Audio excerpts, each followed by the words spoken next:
Hello everyone and welcome back to another Q&A Sunday. Essentially today what we're going to do is we're going to talk about Notion, how to use Notion, and any other workflow productivity things that sort of come up along the way. If you're watching on the replay, then make sure you... If you are watching on the replay, then make sure you stick around because you may find something out that you didn't know, or you may find a question that you want to get answered as well. And you probably heard that little bit of playback. That is actually Jonathan. So Jonathan, do you want to quickly introduce yourself? Hi there, my name's Jonathan. I'm from Business and Notion, and I am basically another Notion nerd and love just talking, making Notion as simple as possible, not so overwhelming, and making it fun and making productivity easy for anyone, not just nerds like us. Sounds good. Sounds good. So I actually have a couple of questions that I'm going to go over first. If you are, I'm not actually seeing any viewers. So if we are alone, then that could be interesting. I'm actually going to quickly check on YouTube to make sure that we are live. It says that we're live. We are live because that's the reason why we got talk back. That is true. That is true. Oh, there we go. We've got 3 viewers. Okay. I'm seeing some feedback now. Cool. Okay, so the first question that I'm actually going to address is an introduction to the color. So we are going to quickly go over the timestamps. Gail, hello, good to see you. Notion nerds unite. Yes, very much so, very much so. So we are going to go with color. That says 0, but that's going to be slightly different later. So I'm actually going to kind of cheat a little bit, and I'm going to go into one of my templates because this is where I got one of the questions from. I believe I named it Rainbow. So we'll come into here. And for those of you that aren't in, I'm going to butcher your name now. Guado, I'm hoping I've said that right. Good to see you here from the Netherlands. Awesome. Yes, so I shared this image on Facebook in the Notion Made Simple Facebook group, and I also shared it on Reddit, the Notion Reddit. And essentially what this is, if you haven't seen my color video, Roxanne, good to see you. Yeah, so if you haven't seen that video, essentially this is inline maths. This may look scary to you, but it's very simple. So I'm going to very quickly go over what this basically says. So this first bit is a command. All it's doing is saying, make it big. So this inline math is a header 1. So if I come into here, I'm using the keyboard shortcut Control Shift, and then 1 is a header 1, which is what it is. I push 2 and it goes down to header 2, and I push 3 and it goes down smaller. And then what I'm doing to make it even bigger is by using the / command and large in capital letters. That can be lowercase if you want. And then I'm adding Matt, good to see you, or Brain Companion. Good to see you here. Yeah, and then I'm using this color command. And what this actually is here is the color. So this is the hex color. You can find that off Google or anything else. But that's the color that I'm giving to this word. As you can see, it's a pinkish light red. And then I'm using the / to make a space, because if you don't put that in, it combines both the words together, which is not nice. So if you use the /, it automatically puts a space in. You can write out space and make that space bigger or smaller if you're looking for more designs or anything like that. And then I'll just go through the whole thing, changing the color all the way through. And the same thing all the way down. You can see the color code just changes. And then we come down to here, and it's exactly the same, except all of these colors are just red, orange, green, etc. So Jonathan, I'm curious to get your opinion on the colors. Obviously, I know you've watched my color video. What are your thoughts on colors in Notion? Colors in Notion is a weird one for me. I switched to Notion for one reason, to make it less overwhelming, so I had less options, because otherwise I just spend all my time tweaking and editing and fiddling. And so I actually avoided your video until like earlier today, and I was just like, this is really nice. I'm going to have to put colors in there. That's not fair. So yeah, I like to keep things really plain and simple. I'm really boring. But now I'm just like, colors, and I can actually use my brand colors because I use a little text expander shortcut to actually have my brand color, so I never have to remember it, because let's face it, I don't remember anything. That's why I use Notion. Yep, that's fair. I've got to admit, like, as soon as you put colors into Notion, like a whole new world sort of like opens up. So I didn't actually mention, probably bad on me, but you can actually ask any question you want about Notion or anything like that. And there is a form in the description below, and that is not the live stream. There you go. There's like some color in my space. But yeah, so if you have a question, there's a form in the description below. I do have some questions that have appeared, so I'll go through those. And actually, let's go through those now because I know the next couple of questions are a little bit longer. So let's have a look at this first question that we've got, which is from Banda. And he is new to Notion, and he wants to. What bothers him about Notion is he wants to be able to paste something into a database directly. And he wants to know if you can, or if not, is there a workaround? So I will quickly ask Jonathan, can you think of any like easy way to do this, or like, because I have a way in my head. Can you think of anything straight off the top of your head? I'm just curious. It depends on what you're pasting. If you're pasting just like text, you can just type the text, create the database, and then you can just drag and drop like so say you're writing a little bit of text above or below, and you can just write the text, and then you can just drag and drop it. I've just realized I can do this too. So, here's some text. And then you can literally, with a 6 dots, drag, drop, and off you go. You can do this with almost any block, including, you've got pages and all of those. You can drag and drop any of these at any time, and you can have the content inside of here. And that's frequently what I kind of do. But yeah, I'm interested to hear your way, Danny. So I would go the same way. I'm actually going to do something a little bit different because I'm assuming he's going to copy and paste it from elsewhere. So I'm just going to bring up a notepad and play around a little bit. So this is some text, and then copy that, and then paste that in there. So I'm assuming you're copying it from elsewhere, whether that's Word, Notepad, or whatever else. And if it comes in as one block, when you drag it in, you can either add it in as one page, which would be here, or you can add it in as one separate page there. So you can see that is the name of the page.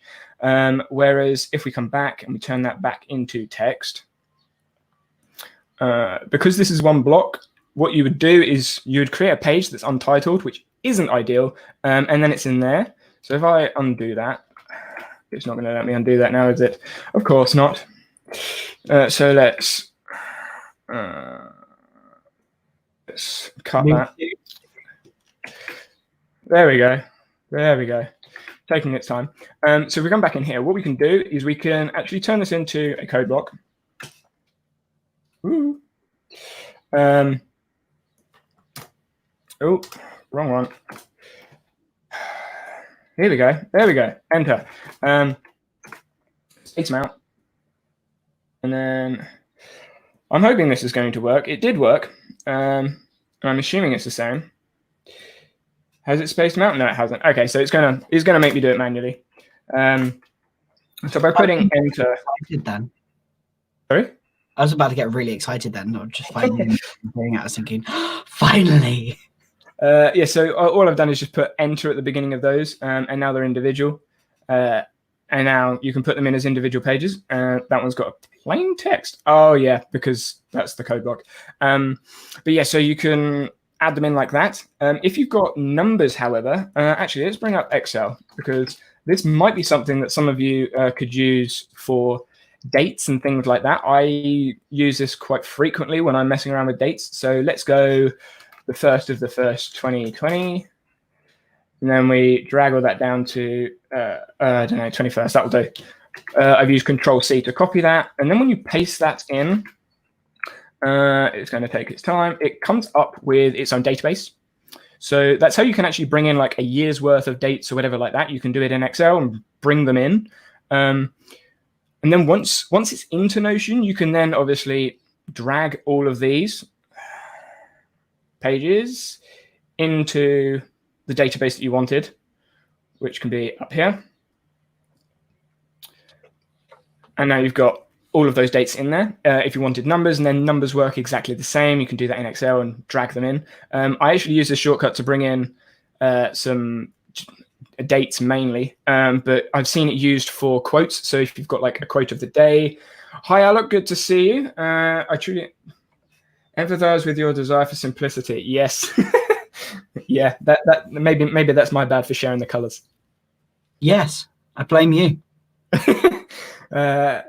Yeah, so you can do this with the numbers as well. Bring numbers in, and then I was at the quotes. So you could have different quotes on Excel, and then use the random number function in Excel, which if you don't know is that, and then it gives you a random number. You can drag that down. And then you can copy that into Notion. So you can essentially have a random ID if you wanted to do it that way, and copy that in. But essentially, that's the quickest way that I can think of to bring numbers, text, or anything like that into Notion. And what I would say just to be aware of is the top line is always like the top of the database. So if I dump that out, so if you did want to make like a calendar, I'm going to get rid of that. If you did want to make loads and loads of dates, so I've worked with a client and they wanted essentially yearly a schedule. So we can put a date in there, highlight all of that, copy that, and then when we paste that into, I swear I just got rid of that database. And then when we paste that into, you've already got the date column, which is here. And then you've got all those dates ready, which if you're setting up a database is quite nice to have all of those dates in instead of having to manually go down and change everything. I assume you knew you could do that, Jonathan?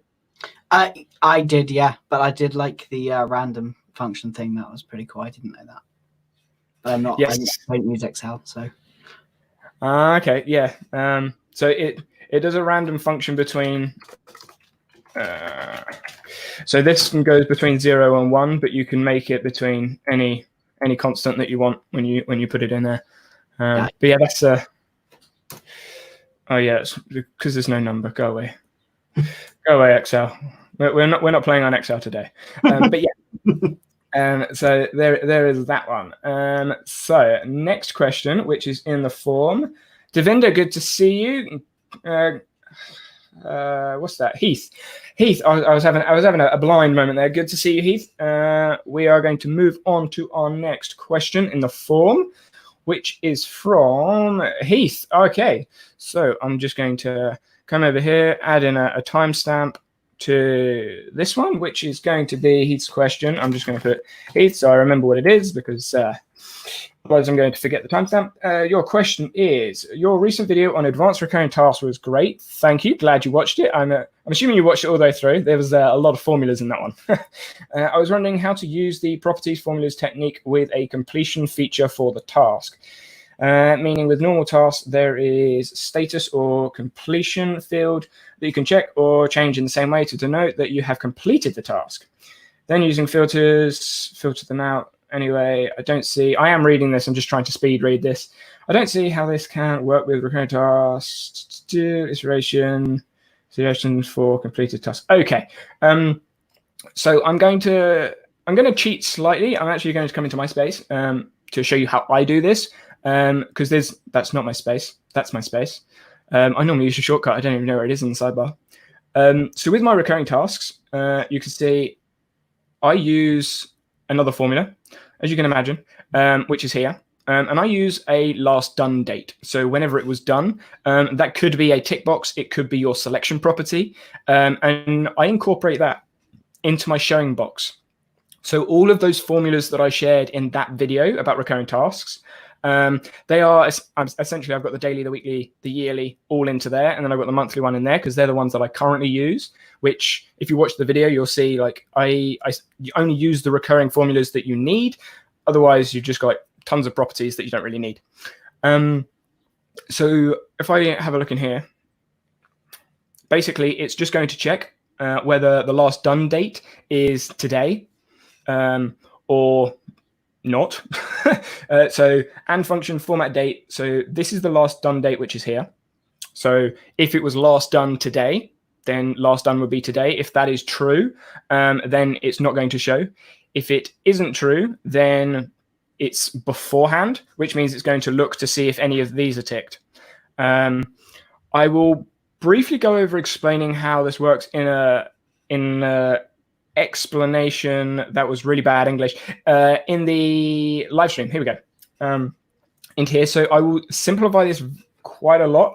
I know Jonathan actually uses a template, a weekly template to do his recurring tasks.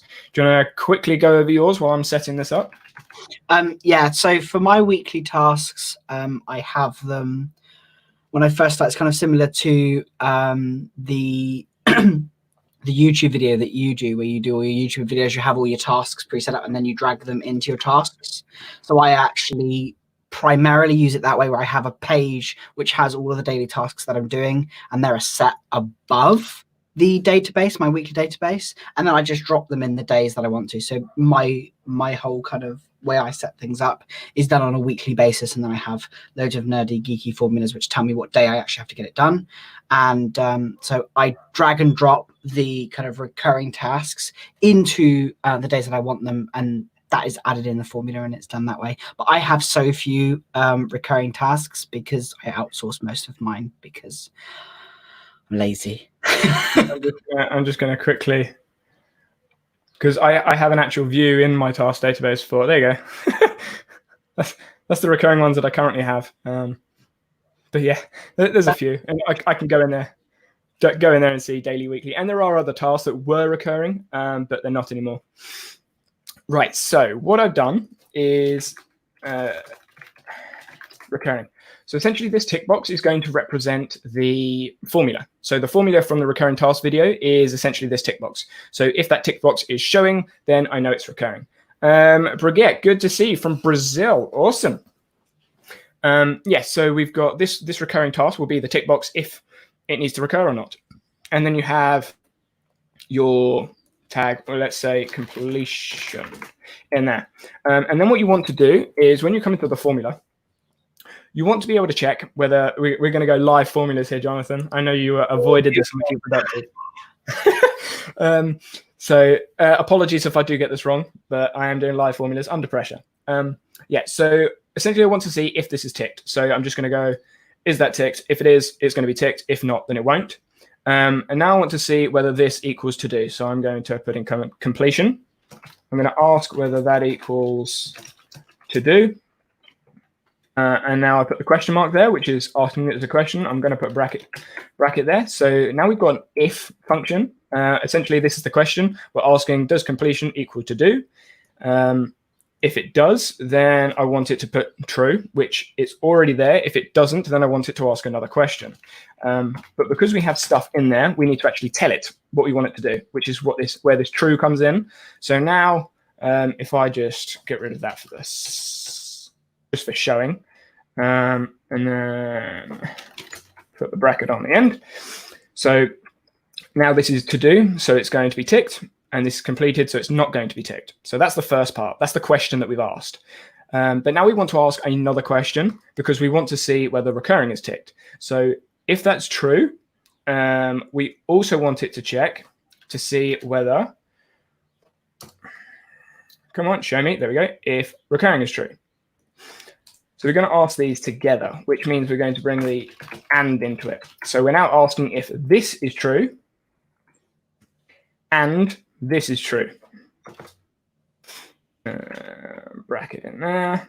And this is where it's going to be finicky. Syntax error. Why is there a syntax error? Let's just write this again.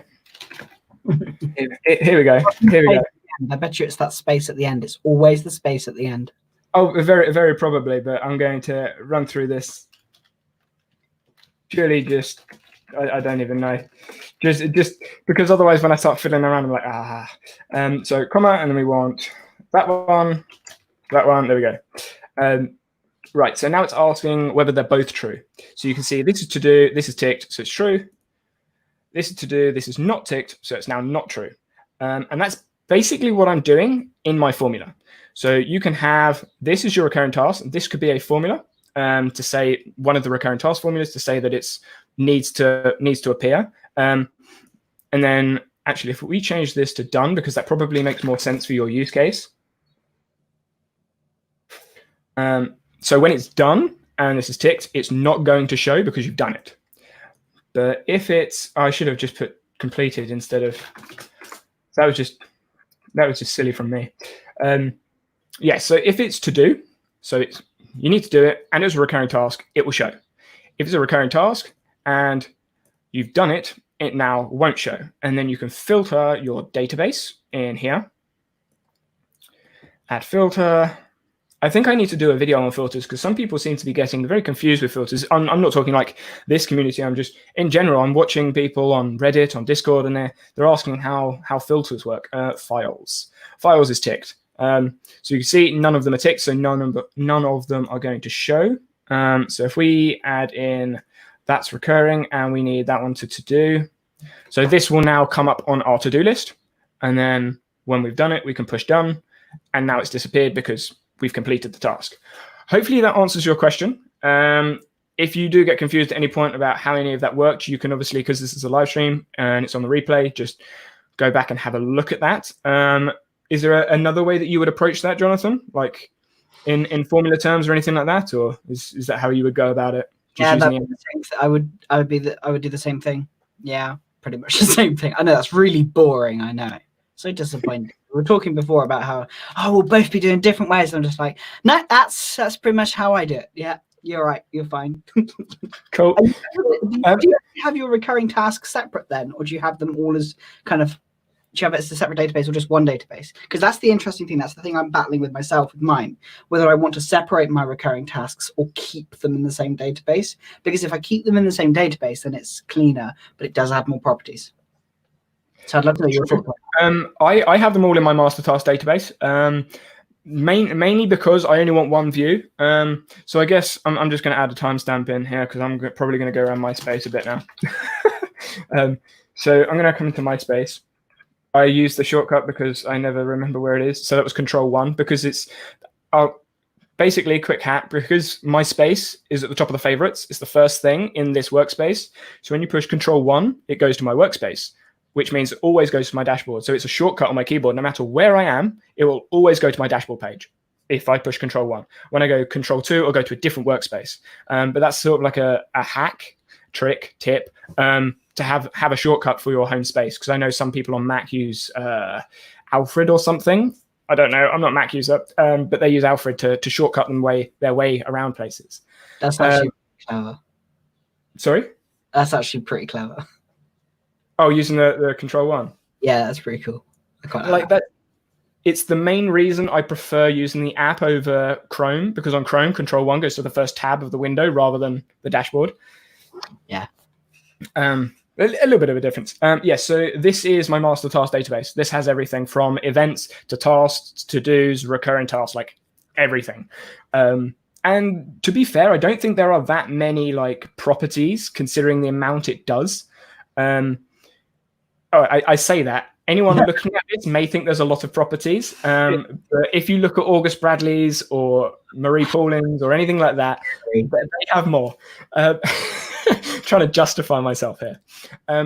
This tag is to whether it's publishing or an event. So if it's an event, I don't even use these tags because I have templates and publishing. So when I look in my list here, I can see whether it's an event and whether it's a publishing task. So when a video goes out, it's publishing. So I don't need to go anywhere else to find things. And then events, I can see what events I have today. So that was Ali's stream. I was going to have a look at that, but it's on like right now talking to Kahi, which is probably why our viewers are a little bit down, but hey. And then I've got my live stream just to remind myself that it's actually something I'm doing. So that's literally all the tag is for, is just to tell me whether it's publishing or event. This relates the task to the projects, which normally I wouldn't have, but because of the other formulas I have in my space, I need it. Area, that is purely for filtering purposes for other areas, like other places in my space. The date is for normal tasks. So when I have any normal task that isn't recurring, this is the due date for my recurring task. If it's for my normal task, if it's a recurring task, then this is the date that I added it. That's a due date for my projects. So basically, whenever I have a video, I can see when the video is due to be published, whatever task I'm on. So I can come down. Actually, no, I won't show you because that'll be going all over the place.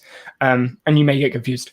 But yeah, so this is just bringing up the due date of the project rather than due date of the task. Content type is actually a roll up. I may not need much more. This is a done tick box, which is literally here. So push the done, it disappears. I don't need that anymore, so it's gone. And that's just a way to get rid of things off my space. And then the recurring tasks are here. And you'll recognize this from the recurring task video. Sorry, next occurrence. Thank you, very helpful. How will this allow the task appear at the occurrence, etc. walk dog on a daily basis? If you check it done on Monday, how will it appear on Tuesday? Okay. Probably the best way to explain this is actually using my space here. So with regards to what I just showed with the done, so I've got the done tick box here, but because it's a recurring task, as you can see in here, I don't filter by the done tick box. So all my recurring tasks, it doesn't matter. It just stays there. Because of the filter I have, I will go into the filter in a second. But I use this. How's the best way to explain this? So I use this as your done tick box, which is what I showed previously. And then if this is, so how would that work with yours? Because this is a changing date, I use that in my formula here. So if the date is beforehand, then I know I still need to do it. If you're using a done tick box, I'm not sure how I would go about doing that. Is there anything that comes to mind, Jonathan? That's a good question. Because for me, I use a date when I last did it. I mean, you can still use the done tick box, so it can still be a list here of things you need to do. But when I use recurring tasks, I don't even bother ticking. I just come in here and say I last did it then, and then that's where it affects the formula. So if I change this to 12, you see this is now unticked because it's now today. So if the last done date is today or somewhere in the future, I can't imagine me doing a task in the future, but yeah. So essentially if the last done date is today, this won't be ticked, and that's what I'm filtering for. So if I bring this back to 11, it's now showing again. And so if I come into my filter, this may look confusing. So essentially I'm looking for where done is not ticked. So that's for a normal task. So if done is not ticked, I'm good. Or showing is ticked. The showing is only going to relate to the recurring tasks because all of the normal tasks will be unticked because there's no selection. You're going to say something? Could you? I'm just trying to think of another way. Could you have it so that if it was a daily task, once done as ticked, you could add 1 to the date? So the date would be actually a formula. So once you tick it, if ticked, you would add 1 to the date. If it was a daily task. I don't actually know if that's possible. I am just thinking that's how I would like it to be. Is that possible? It would work once, but because you'd have to untick the done box, because it's not an interchangeable constant. Like it's just once you're done, you're done. Yeah, that'd be amazing. Yeah. I was playing around with different things like that because someone asked, because my recurring tasks don't appear on my calendar, which is down here, how can you make that happen? And you can use a review date, and that would be very simple. You just change the showing box to a review date, but then I don't have the flexibility to move things around because if you've got a calendar by a formula, you can't move the things. It just dumps it out of the database. So I'd have to go backwards and forwards between views, which it messes with my workflow. It may help your workflow. But yeah, so that's the filter for me showing the recurring tasks here, and then the normal task work there. So I have everything really compact just here. And yeah, so that's that. And then the next day, because everything is filtered by the days, so day is today or before, it's only going to show me the tasks, normal tasks that are due to do today, or I haven't done them yet. And then it's going to show me all the recurring tasks whenever this is ticked. So recurring task doesn't matter when the date is. But yeah, that's that. Anything else to sort of add to that, Jonathan? No, that's pretty good. Yeah, Pretty good. it's tough on the recurring tasks. There are so many different ways of doing it and working through it. It all depends on your workflow, and you have to be clear on what you actually need.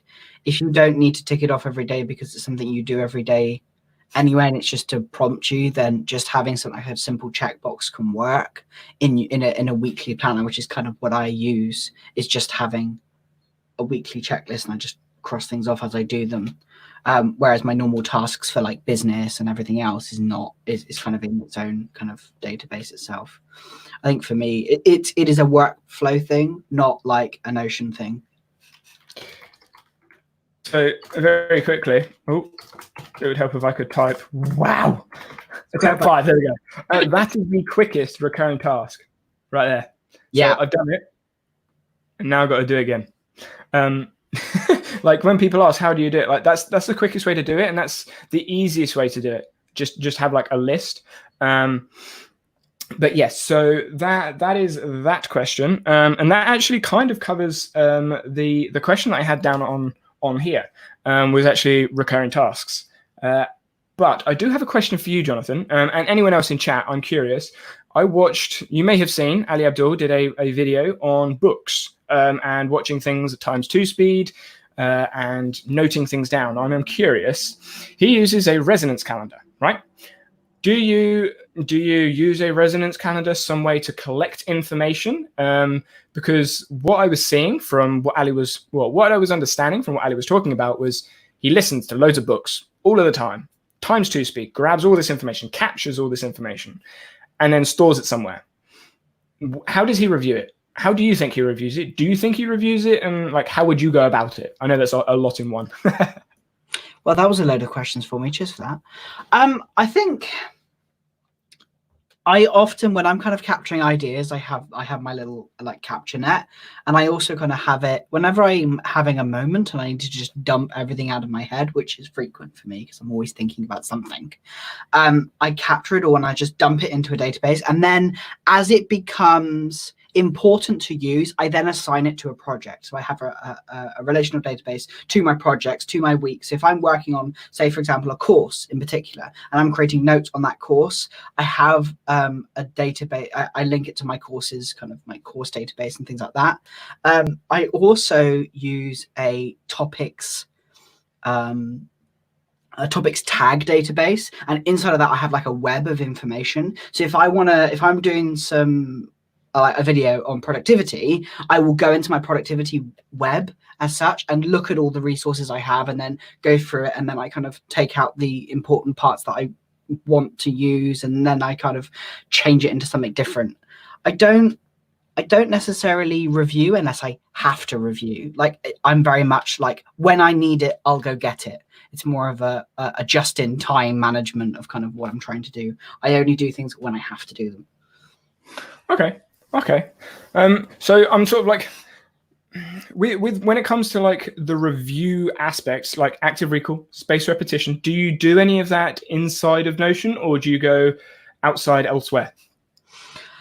I don't often do it inside of Notion. I don't actually often do it at all, purely because otherwise I would spend all my time doing it, because I consume an awful lot of information. I use Notion as kind of my second brain as such, and then that way I don't need to keep holding all that information, because like for myself, I've got 2 kids. I'm holding all the information about like meetings and doctor's appointments and their diagnoses and this and that, and I have to be able to like find it when I want to. So I don't really use active recall. The times where I kind of use that information is when I'm creating something new, which I find is really beneficial for me, because I'm sort of actively recalling it and then molding it into my own words, turning it into something new as such. And I find that almost added complexity of having to try and change it really useful for me. Okay, that's interesting, because something that I ask loads of people. So if you don't know, or if you didn't watch, those of you watching on the replay or anything like that, Crowdcast, Notion have 2 Crowdcast accounts. Crowdcast is a separate system. I actually had to explain this to my sister. I said, Notion are streaming on Crowdcast, and she put Crowdcast into YouTube. I was like, no. No, Crowdcast is its own thing. So you'd have to go into Google, go Crowdcast, find the Notion channels, and every week they do an office hours on Friday with Marie Paulin, and they also have a community channel. And last Friday, I'm actually going to very quickly add a timestamp. Community, there we go. So last Friday there was a bullet journal session that I hosted with Matt Ragland. It's on replay, so you can go and find and listen to that. And obviously bullet journaling, and we were going over loads of different things about journaling. But the main thing that came up was how he reviews that information, because a lot of people, when they bullet journal, they have like their to-do list, their task list. Once they've done it, that's it. But they like having like documentation, like whether it's all the pages of all the stuff to go back on, or wherever it is they want to find that information. They wanted to review it somehow, some way. Notion, digitally, obviously you can sort it in numerous different ways, in databases, just on a page, on an archive page, however. But I asked him, like, how does he review? When does he review? And it was sort of like a weekly, monthly thing. And when you look at August Bradley, he does his weekly review. He has a system, like this is how he reviews stuff. Marie Paulin does a weekly, monthly review with all of her roll-ups and shows all of the different like things that she does in her review. And I mean, it might just be me being young and maybe lazy, but I don't do a methodical review. And it sounds like you're similar. Yeah, I don't see, like, for me, if I want to review something, I'll come back to it. But I review mainly, for me, I find it more value to review a project. So once I'm finished working on something, that's about the only time I do a review. But it's very rare when I feel that there's a lot of value, because Notion can capture all these ideas and because I can progressively summarize what I'm doing. I don't need to review everything, because at the end of the day, I'm very much a fast-paced person. I move at a really quick pace. We were talking before.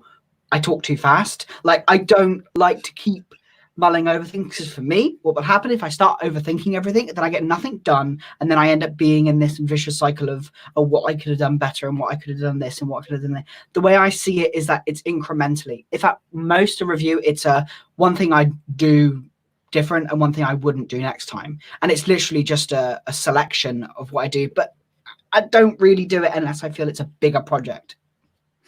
Okay. So I'm gonna actually let's come back into my space. I assume those of you that are watching have seen my. Well, actually, it's a bad assumption. I have a video on space repetition in Notion and how I use space repetition in Notion. It's very different. It's very individual. Here's me actually using the side tab. It's very rare.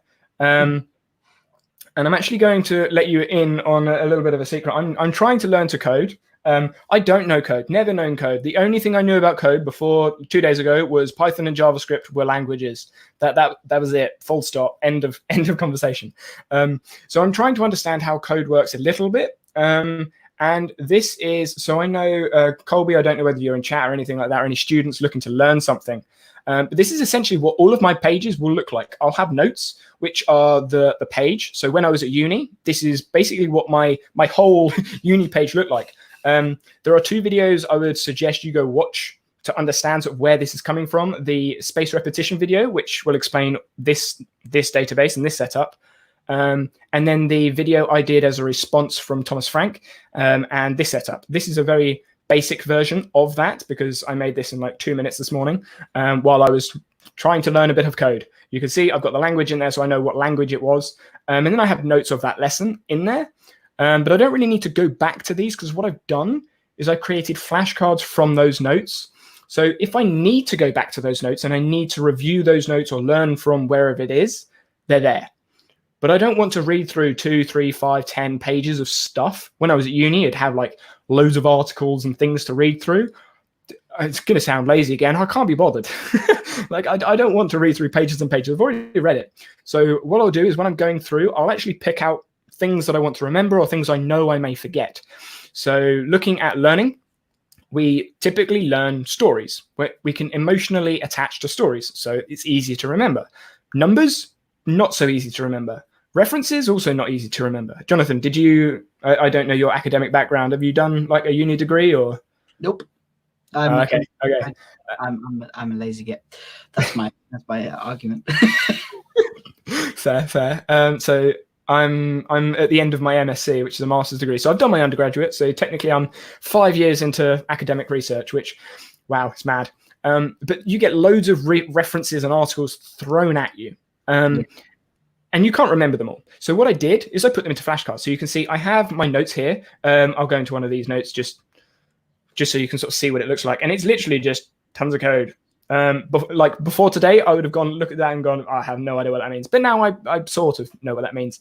But what I've done is I've taken all of that and I've taken notes. And I've taken flashcards from the notes and put them in here. And this is, as you can see, it's a linked database here, and it's a flashcard database. So all of these are different questions. And this is filtered for today. So if I come into the filter, it's filtered for the coding area because I have flashcards for everything. So this is how I review things. I have flashcards for everything. So not just things that I want to learn, but things I want to remember, things I want to review. Anything I want to review, look back on, learn from, goes into my flashcards. So you can see this is linked to the coding area. It's also for today, and it's stage 1 because I've literally just put it into the system. So tomorrow, when I start doing more coding, learning, anything like that, this will all be empty. And then it's essentially a clean slate for here. But all of these have the answer. So what is oh, wow, that's really badly written, a comment in code. That may not make sense to you, but I know that, yeah, so there's the answer. That this is what a comment looks like, and that doesn't incorporate in the actual like code configuration of the HTML or CSS. If you do know code and I'm wrong, put it in the chat, but that's my current understanding. That is correct. Yes. So as I got that right, I'm going to move that to stage 2. And you can see now it's disappeared. It's not actually going, oh, it is going to disappear from there. Oh, lovely. But yeah, I wasn't expecting it to. Yeah, it has. Okay, that's cool. But yeah, so I would add in all of those flashcards. And I do this for everything, all my notes and everything like that. And then I have my review process is literally a recurring task that says review. And it'll come up with a roll-up of how many cards I need to review. So I come into my review page, and there's all my flashcards. These are all the flashcards that are due. I do have like 400 cards in here, but they're not all due because obviously I've done my revision for today, done my recurring task because it wasn't showing on the dashboard. So anything I want to remember, learn, review, look at in the future, it's a flashcard. So these flashcards could be questions with answers, or they could just be reminders, or they could be quotes that I want to remember, or anything that I want to remember or review. It will be a flashcard, and this will reoccur on differing days. I realize I've just pushed on a flashcard that I needed to remember. I'm not going to change the name because I didn't even read the thing. But yeah, so you can see is review equal smaller than or equal to now. Now is the date. And then this is the big formula that does most of the work. But essentially that just adds a day to the date. If you want to know how all of the system works, look at the video. It's like 10 minutes long explaining everything. But it means that for my review, I do it every day. So I don't have to do like this. I'm going to answer all of these questions for this week or all of these questions for this month. It's just every day I have these questions that I need to have a look at. Some days there'll be 0. Other days there may be 5 or 10. Tomorrow, obviously, all of these will come up again if I get them right. And then they will start spacing out.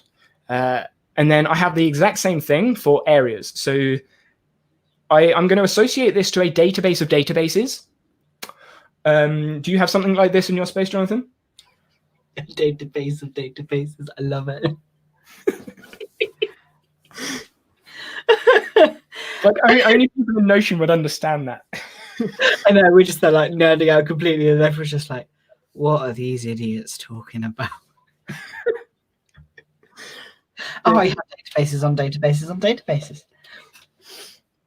Cool. So I know Marie and Will, like they have a page of databases, and they have like all of their master databases there. You could, like my master databases are here. Like there's my task one, this is my project one, but it's inside a database, of course.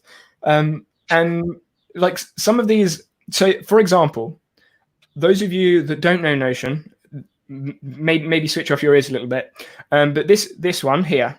So this is a page that has this database and this database inside of it, but this page is inside of a database. right? Sounds- So I'm going to very quickly go into here so you can see what I'm talking about. So you can see this is a page inside of a database which has, oh, take your time to load. Let's open up this page actually, otherwise it's going to be very squished.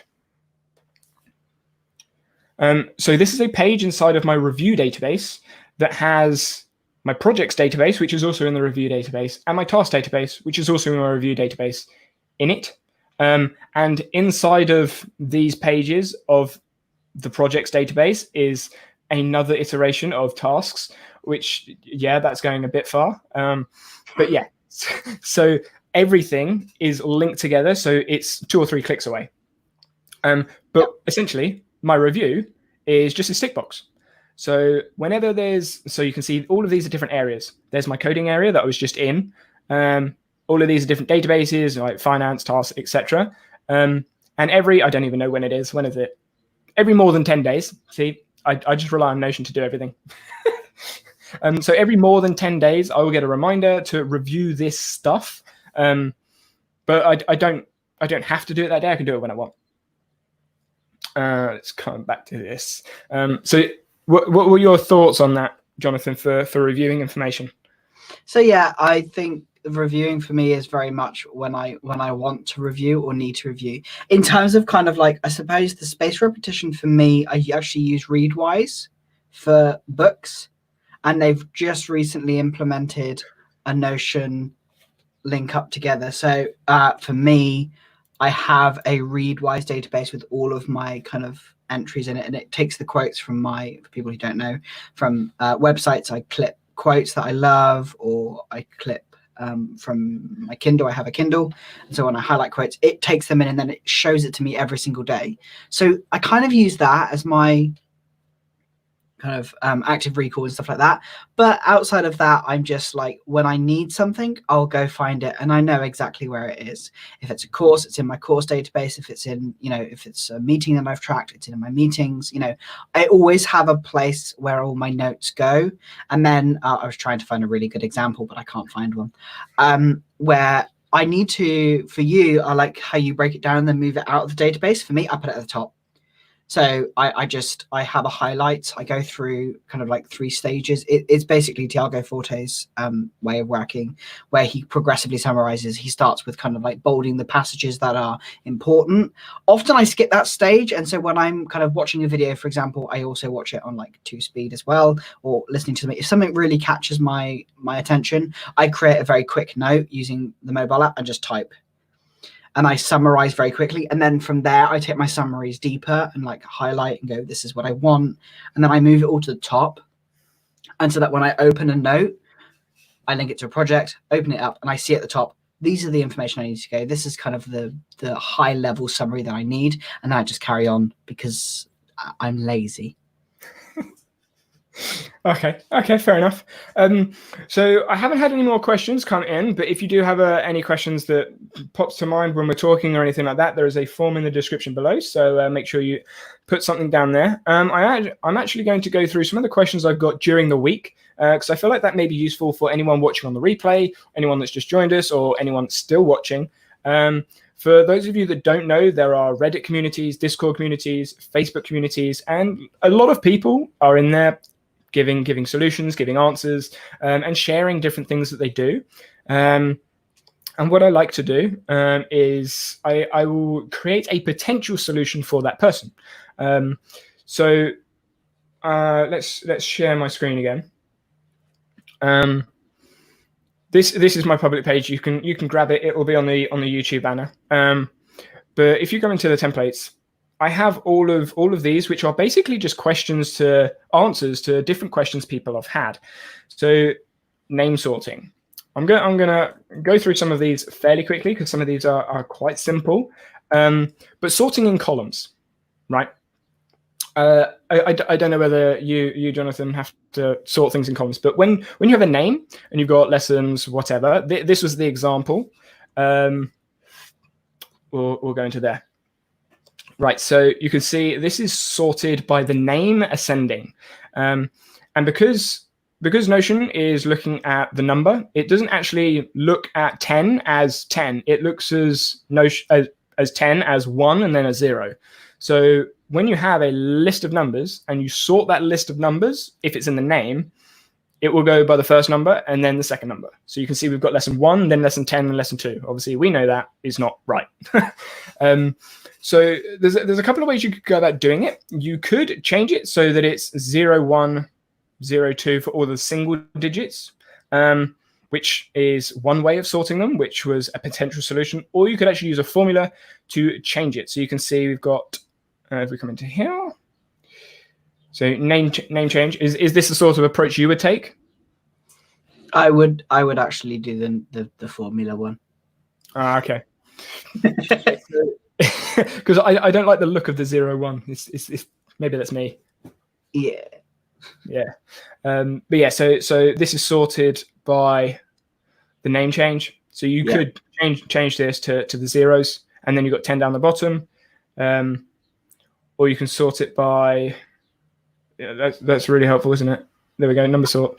And now this is sorted by the number ascending. And what this formula is doing is it's basically looking at this. Actually, is this the sort of formula you would use? No, I would. That's actually a better formula, to be fair. Yeah. I'm that now. How would you do it? Like it would depend. I mean, the main use case for me, it's interesting you say lessons, is kind of teaching guitar, and so I have it that way. And I normally have a date with the lessons that I'm teaching, so I actually often filter by date in that instance, because it's always going to be in order then, and then the lessons will just live with it. Yeah, so that's how I actually do it. I do it by date, but then in this example, it's a lesson, so it works that way for me. But if I was to do it, I would do it exactly that way, to be fair. I don't like the name changes. I don't like how the zeros, and it just looks odd. So I would pretty much do what you're doing, except I'd probably either be really dull and just put number 1, 2, 3, 4, 5, 6, 7, 8, 9, 10, or just do that, which is probably what I would end up doing. Yeah. What as in like replace this with. That would be massive, especially if you've got a lot of lessons. I only had them once a week, so. Okay. Well, that's still 52 lessons in a year. Wow. I need them. Sorry? I add them when I need them. Right. Okay. Yes. This is all automatic. See. Yeah, your way works better. That's why I'm going to do.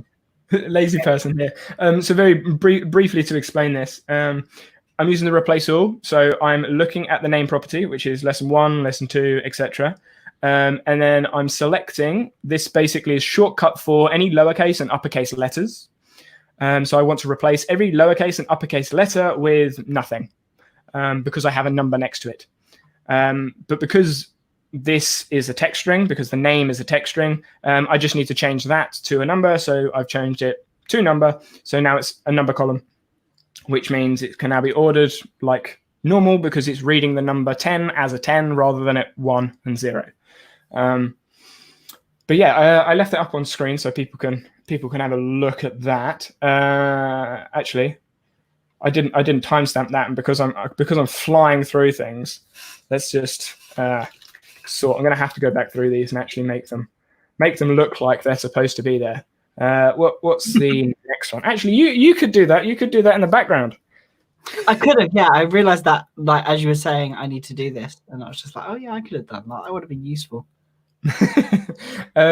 So this one may also, those of you that were here last week on the stream, you've probably seen this, but this, Jonathan, may also irritate you slightly with regards to design. So these are different border designs. So this is a minute amount of things that you can do. Obviously, these are icons, and essentially I've just created borders. I mean, you can add the colors in, which I think is something that I shared on the bullet journal. But you can add borders in, which for those of you that don't like the divider, you may be able to see it. The divider is actually here. That is the really thin divider that Notion gives you. I've just used an icon to create these nice looking black lines. So you could use this instead of a divider. Have you used that? Have you used that, John?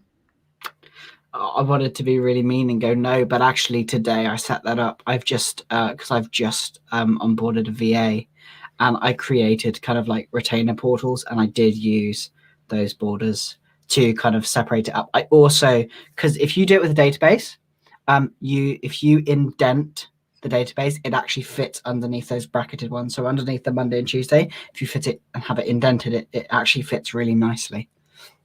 Nice. Where did you discover the borders? Did you just sorry? I so copied your page. Oh, okay. I was gonna say, like, where did you find it? Where did you find out? Like, I was curious to see where your source was. It was you. I really liked the idea, and I was just like, yeah, I don't want to do all this coloring and all this, math formula stuff. I can, and I had to play with it. I was just like, oh, this is so much effort just to add color. And then I just ended up, I was looking at your borders like, oh, this is really cool. And if you use something like Text Expander, you can actually pre-create it. So that's what I'm planning to do, is like using Text Expander. So you can literally create it at the right size. So you can have, like, for you've got the 4 columns. So it's like column in 4s and stuff like that. And then you can just use a Text Expander shortcut to just put in the shortcut, and it will make the little banners for you, which is what I would use, because otherwise it takes ages to copy and paste and then expand it on left and right sides. And once again, I am lazy. I think everyone using Notion has a sense of laziness. That's why we use Notion. Did you put the timestamp in as well? No, I forgot. Okay, you can do the timestamp, and then I can move on to the next one. Are you doing timestamps like after it's done or before it's done? It was meant to be beforehand, but the sort one at 52. I was thinking, huh? You saw 1 hour 52. What are you doing? Or 52. Oh, 52. There we go. Yeah. So just sort. Did you just add the sort in? No, you did. Oh, okay. Oh, I'm forgetting what I'm doing. Right. Let's put the design. I'll do that one, okay? Right. I don't know what the next one is. You're in charge of the timestamp while I'm off screen. All right. No pressure. Cheers. Yeah, I will probably have to go back and reorganize those timestamps. For those of you that are just joining us, I can see the numbers sort of like bobbing up and down. If you have any questions about Notion, how we use Notion, or anything like that, there is a form in the description below to add your question in. So yeah, right. So where are we heading to now? I'm just like looking through which ones we've done. They've got dates on Sunday, income and expense. Right, so this was, you know what, I may have to put like where these things came from. For those of you that are playing around, all of these links link to explanations of everything that's going on. So I have different databases which are on my page. They're completely public, that explain what a table view is, give you an example, loads of examples, explain what a callout is, etc. So whenever there is a template that happens, you can see what properties I've used and all the explanations if you don't know what they are. All the formulas I've used and explanations, again, if you don't know what they are, and then all the blocks. And everything is linked together, so feel free to explore if you do get confused. This was, actually, I think this was for Roxanne. Roxanne, I don't know whether you're in chat, but I think this was from last Sunday as a question. But the question was something to do with formulas. I was going to say I can't remember, but I remembered as I was going into the formula. But basically what this is you're looking at expense, income, and gift, and these work out the income and expense depending on where the numbers are. So if we have a look at the income formula, you can see if it equals gift, wow, English. So if the type equals gift, which is here, so you can see the gift in there, then we've got a question. Then we want to, yeah, it was Roxanne. Okay, and she is in chat. Good to still see you here. Was it you that said you were cooking? Yes, it was. You're cooking and listening to us talk about Notion. Haha. Yeah. So, and we've got a 2 number nothing, which it sounds silly, but I'm turning nothing into a number. Do you use that, Jonathan, at all in formulas? Yep. Yeah. I love it. Yeah. So if there is a gift. So if this is gift, then basically put nothing. Don't do anything. If it's not a gift, then see if the type equals income. So that's this type here. If it does equal income, then do the dollar plus the average. So whatever's in here plus whatever's in here. Yeah, just finished. Oh, I'm curious. What were you cooking? Were you baking? Were you cooking dinner, lunch? I don't know what time it is there for you. I've just eaten dinner, so I won't get hungry. I don't know about you, John. I will get hungry, but it's okay. Yeah. So if it is income, it's going to add those two together. But if it's not income, then it's not going to add anything. Which means it's only going to do something if income is there. And basically, the expense works exactly the same thing, but it's looking for the expense instead. Can you think of a cleaner way to do this in formulas, or is this how you would approach it as well? No, I would approach it the same way. I'm really boring, aren't I? I'm just like, yeah, no, that's good. I like that. That's exactly how I would do it. I think we work a little bit too similarly. Maybe you need someone that's gonna put ifs and ands and make it all big and flary. Yeah. Yeah, we're just like, and I did something similar to this where, because a lot of the stuff that I sell is in dollars, but of course I'm from the UK, and so I actually have a formula which figures things out in dollars and then figures it out in pounds as well, so I can see both from both sides, which is always fun. I like that one. But yeah, I do use the 2 number being empty because it just looks nicer that way. Oh yeah, 100%, and it also makes it look like cleaner. Like on the output, on the formula, not so much. Curious question. Actually, I'm going to timestamp this. Oh, because I feel like this may go off on a bit of a. So timestamp. What am I timestamping? Lunch was doing pasta. Oh, okay, no, bit of a Italian food. I'm going to timestamp this. What am I timestamp? Oh yeah, formula. I'll probably have to go back through these and just readjust. But yeah, so this is a request that I put in the Notion thing. You may have seen it, but when looking at formulas, would you like some sort of like red highlight to the character that's wrong or something like that in the formula box? Yes. It would save so much time.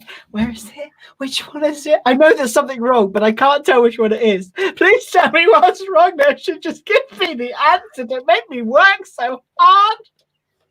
I know, and like the thing that really gets to me is when you're like, okay, I give up. I'm just going to count the characters, and you sit there counting like 1, 2, 3, 4, 5, 6, 7, 8, 9, 10. 1, 2, 3, 4, like all the way to whatever it is, like 130. You put the bracket in, or you change it, and then it's like, oh yeah, you need to change this as well. You're like, oh, great, 96, and you count back again because you've forgotten where you were, and you're just like, oh dear.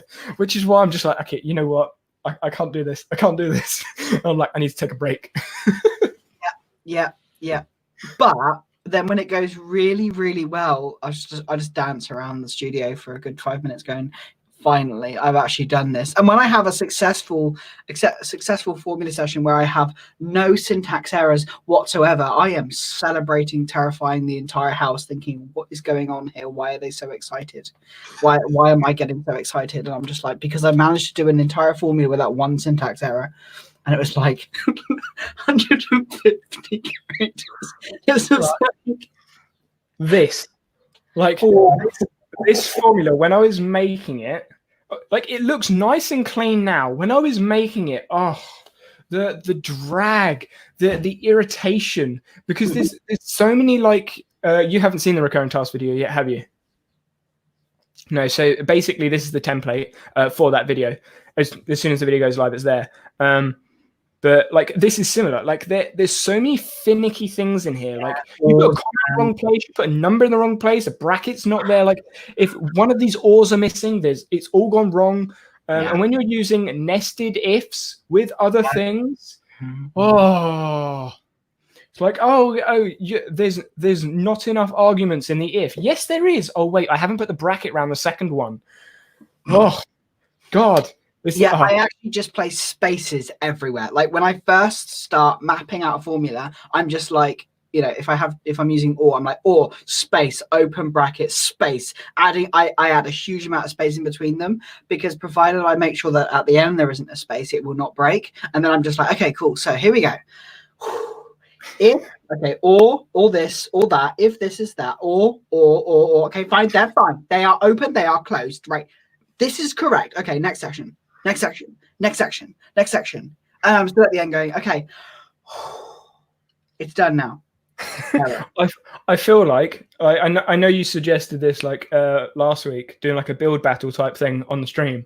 I feel like we need to have someone give us a problem during like on stream, like a formula problem that we have to type out, and just like watch both of us struggle counting characters or formulas or something. Just like a formula battle. What we'll have to do is we'll have to get our Gales put something in the chat. Was it counting character crisis? Yes, it's so annoying. Yeah. We use Notion because we are partly for mostly lazy. 100% we are lazy. Oh yeah. Why do they make us count characters? Yeah, I'm totally with you there, Gail. Why do they make us count characters? We'll have to get on Ben's back, be like, why do we have to count characters so much in the formula? Don't make us do work. The point of Notion is to make us not do as much work. Come on now. I do love it though. It's so hypocritical. Like it's a no code app, and then there's me putting JavaScript in the middle of a formula. I'm using a regex function in a formula, and I'm like, this is a no code app. But yeah, it's what makes it fun. I would just copy and paste out the formula and write it down again and see what. Yeah. A lot of the time when I'm making the formulas, you will see in the videos, like when I'm doing it in the video, I'm doing it for explanation purposes, but also to make sure I don't get things wrong. Like the progress bar video, when I broke it all the way down, that's how I work through things. Oh, excuse me. That's how I will work through the progress bar anyway. So I will do the first check, the second check, the third check, etc., to make sure all the parts work. Yeah. And then I'll put it all together, and like fingers crossed, I put the brackets in the right place. Yeah, the same. I break it down, and it's just like, okay, cool. Everything works. Brings it all together. Syntax error. Sometimes I don't know whether you've seen this as well. If you have seen this in chat and you play around with formulas just as much as us, let us know. But do you get invisible formula? Do you get like an invisible formula code? Like I mess around with formulas a lot, and like I'll get rid of something, like I'll backspace something or delete something, and then I'll retype it, and then like the cursor will be in the wrong place, or it'll be deleting something like one away. Yeah, it does that to me all the time. I think it's because I always thought it's just me accidentally hitting the insert key, which means it's overdubbing. It's not good. I'm glad I'm not the only one, because I'm there just slamming on the insert key, going, stop it! Like when that happens, when like invisible code or anything like that, invisible formula or whatever it is, I'm like, right, copy, and I paste it into a code block underneath, and I'm like, what it says there is not what it says in there. I'm like, something's not right here. And so I'm sure Conrad's okay with me saying this, but I was helping Conrad try and troubleshoot something behind his gamification system. And I was playing around with a duplicated version of his free thing. And I was going through one of the formulas, and I was like, why is this not working? I copied the formula, I copied it, I pasted it into another formula blocks, and it worked. And I'm like, okay, it works in there. And then I just change it, like, because obviously when you come out of the formula box, it then changes back to what it was. Then I change it, and it doesn't work in that box. I'm like, why you not work? why you not work? Why you not work no more? Come on, why? And normally I ended up doing my formula work at like 6 a.m. when I first get up, because I get up and I'm like, okay, cool. I got a few hours before the rest of my clients wake up and start asking me questions, and I start working on their stuff. I have like 3 hours right now, and then it's like 2 hours go by, and I'm like, okay, I need a tea and something a bit stronger. Now it's like 8 a.m. And then I go away, and without fail, I go away and just like, right, I'm going to come back to this later. And then the moment I step away, I'm like, oh, that's why. And of course, because it's gone if you fail, because it's gone if it goes to an error and it's gone, that's it. And you're just sat there going, it was that simple. Why? 100%. Okay, so we've been talking about formulas. Let's get into where are we? Last Monday, day check. I was going to say you did a timestamp. I'm like halfway there. I was about to do it, and then I was waiting for you to tell me what you were doing. You can see my head's there. Right, okay. Oh, yeah, there he is. Okay, so I just to say, like, completely off tangent, because I knew this was going to happen. Like, I love the little bobbling head.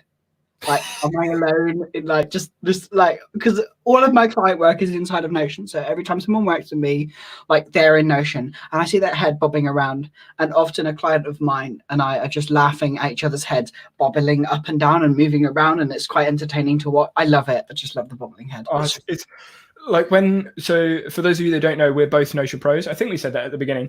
And there's a Notion Pro workspace.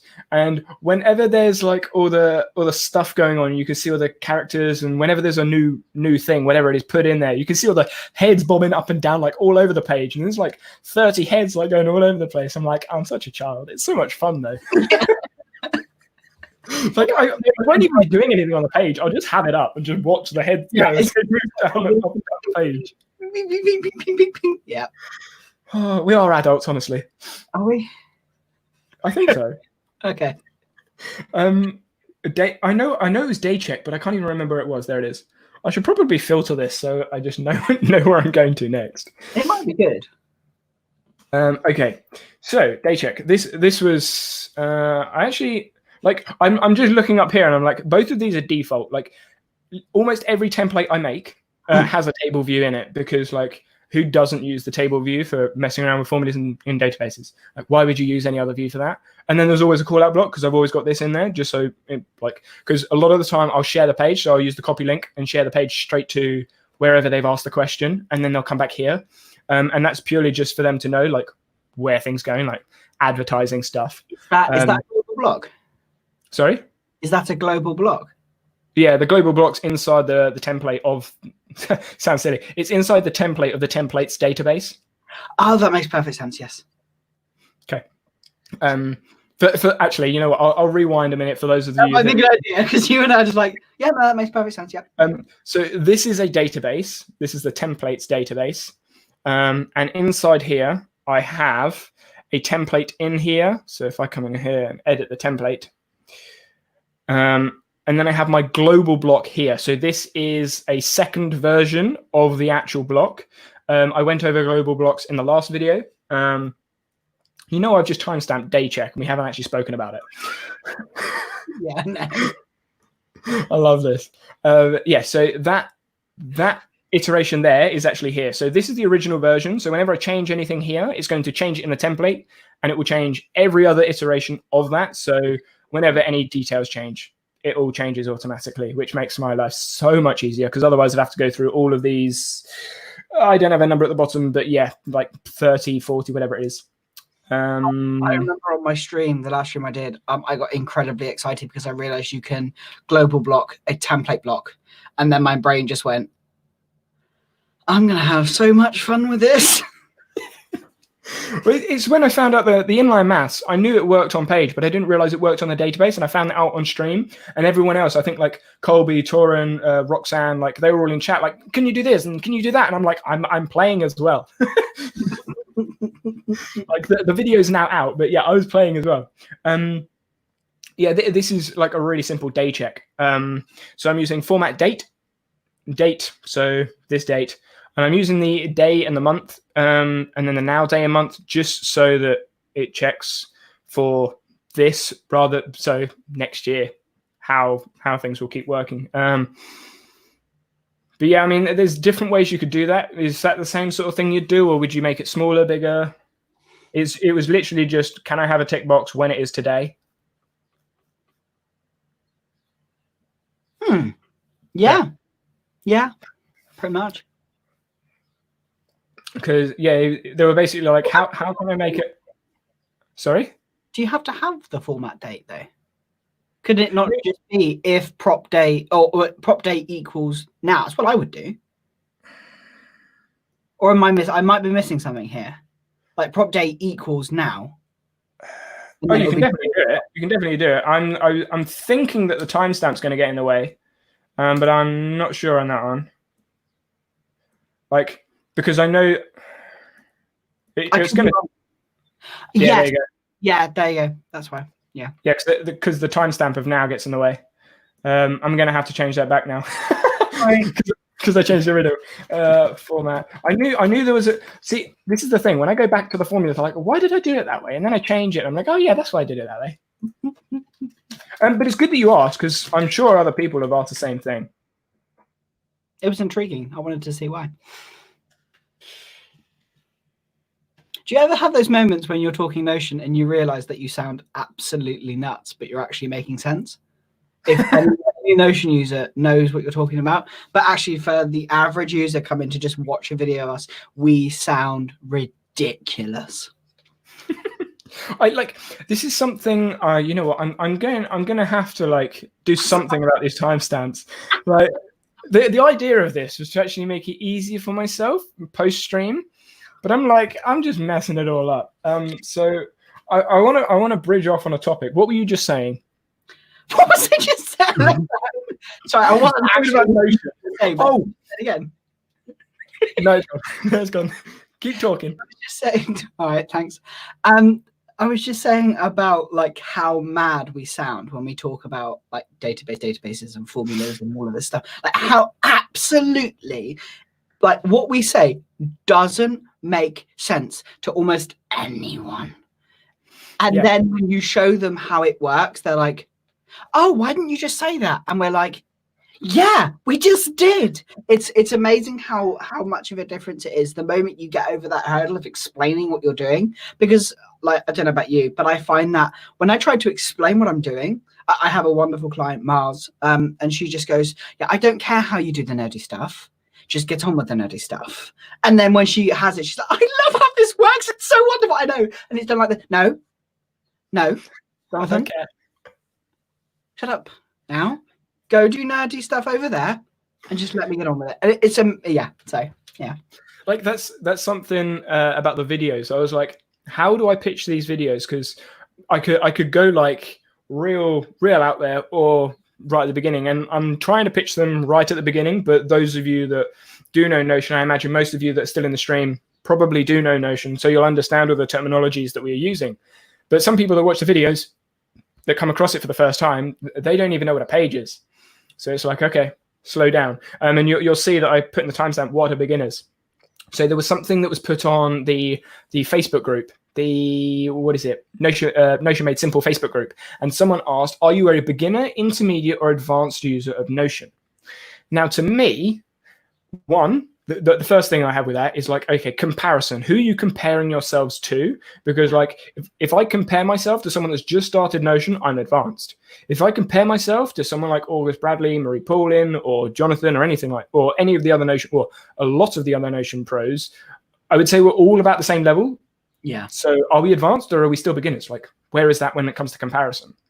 And also it's really hard because everybody has a different understanding of Notion and uses Notion in a different way, whereby, for example, you and I are on the same level in some respects, but I sometimes, although not in any of the examples this evening, we would do the formulas in different ways. Are they better? Are they wrong? No, they're the same. They're different ways of doing the same thing. And the same with like explaining how Notion works, like with what William Nutt does with all of his amazing formula resources. They're brilliant, but we don't explain it in the same way as William. Are we beginners in comparison to someone like William or Marie, or are we actually advanced? What is it? It's so hard to define what a beginner, intermediate, or an advanced user is, because you can go from one area of Notion and there is so much depth, or you can have a very wide generalist view of Notion and be able to do most things in Notion, but the tiny details like,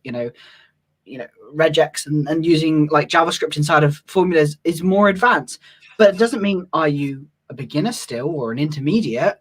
Are you still an advanced user? If you can make Notion do everything someone who knows how to use really nuts formulas like us, it's hard to gauge which is which, because it's not. And something to add on to that. So the second part to this is actually I'm gonna let's go here. The terminology that Notion uses, right? You come into here. So I did a video on advanced databases in Notion, and I explained relations because relations are advanced.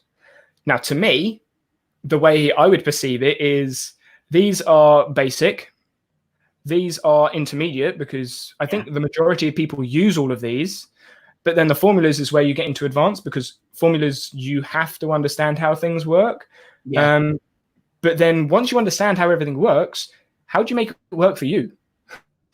That's just where because you know how a relation works. Yeah. Just because how you know they work, like how can you put them all together? That's where advanced, I think, comes in. You were going to say, sorry? That's the thing. And Gail's got a really good point. There seems to be different Notion tribes. Some rely on pages versus databases. Others are database dependent with almost no formulas. Others use most components. It is really useful. Like the main, for me, I think where you and I differ with formulas, I only use formulas if it makes my life easier. And I think that's about it. I think if it makes my life easier and I can be really lazy with it, then I'll use formulas. But if not, I won't. And I'm just like, and sometimes I'm like, oh, do I really need a formula here? Yeah, of course I would have a formula here, but what's the point?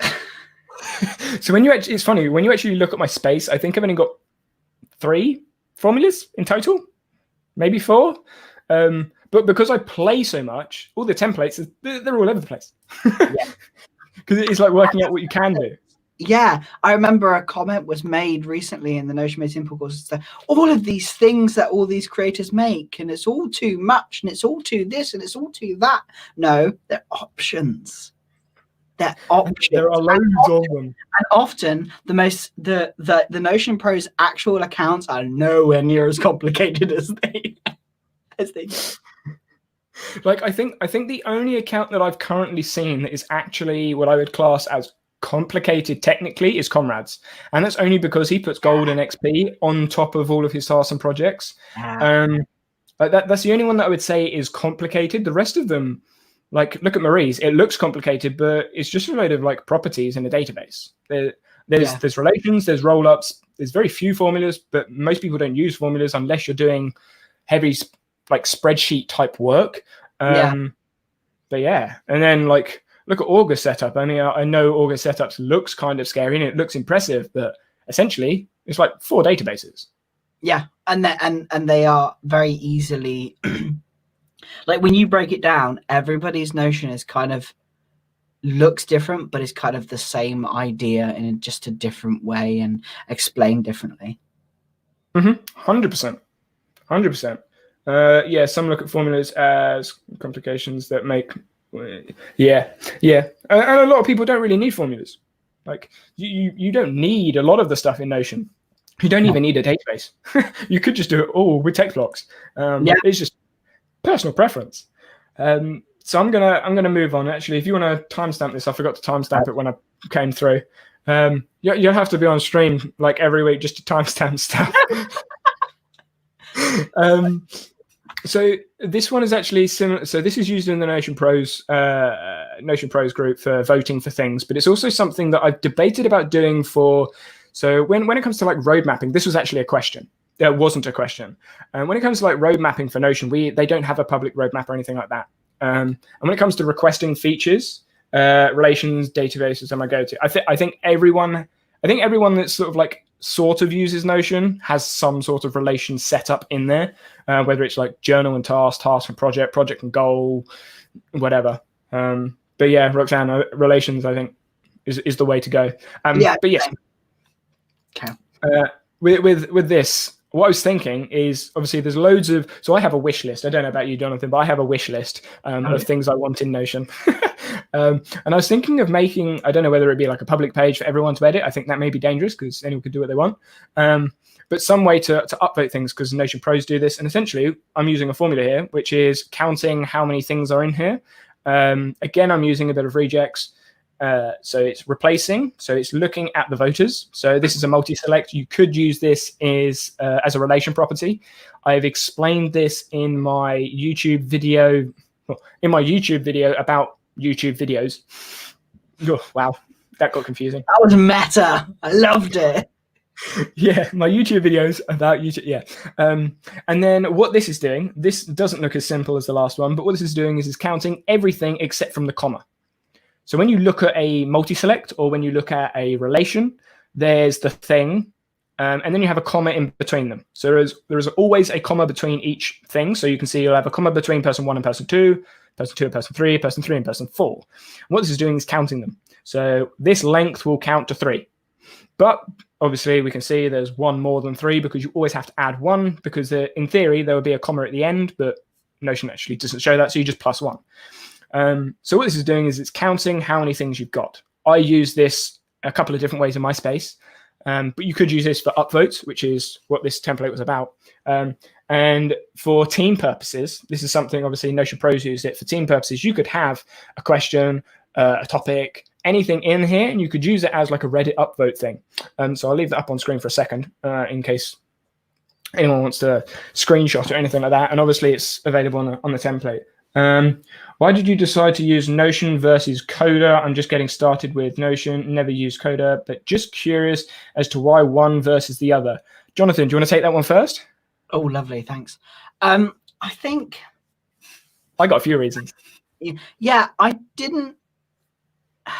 Coda was, when it was first released, it was all about Google Docs, and I wanted to get away from Google Docs. I just liked the simplicity of Notion and how like clean it was. Whereas Coda, when I was using it, I don't know, I haven't looked at it since because I'm too much of a Notion nerd. Like, I just find it simpler in Notion. I don't have to fiddle around with tons of other things. I know that Coda can do some things that I think Notion can't do.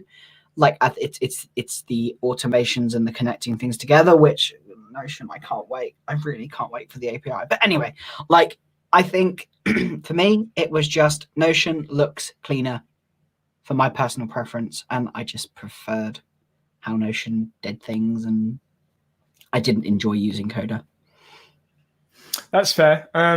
I actually currently sort of still play around with Coda because there are things in Coda that Notion can't do. Some of the formulas in Coda are much more advanced. There's much more availability of formulas. Obviously, you also have the Gantt charts and normal charts. You can use formulas outside of databases as well. So the functionality there, I'm just going to timestamp that, Coda. So there is more functionality there in that sense. One of the biggest drawbacks to start with for me is I'm a student, so I get Notion for free. Coda, you have to pay. Like Coda's first plan, like free plan, is limited to rows in a database. So you're limited, very similar with the Notion free plan as was with 1,000 blocks. So when looking at those comparisons, Notion's free, Coda's not. Financial implications. Second thing, I think Notion looks better than Coda because Coda is very robotic in the way that it views. Third thing for me is when you're in Coda, you can't actually put databases next to databases, or I haven't worked out how to do that at all yet. It's very linear, like you just go down the page. Yeah. You can't put things next to each other, and if you can, I obviously need to look at Coda a little bit more. Obviously, I spend more of my time on Notion. Yes, Roxanne, I do think like the UI in Notion is better than Coda at the moment. It may change, but Coda does do some things better than Notion. But then Notion does other things better than Coda.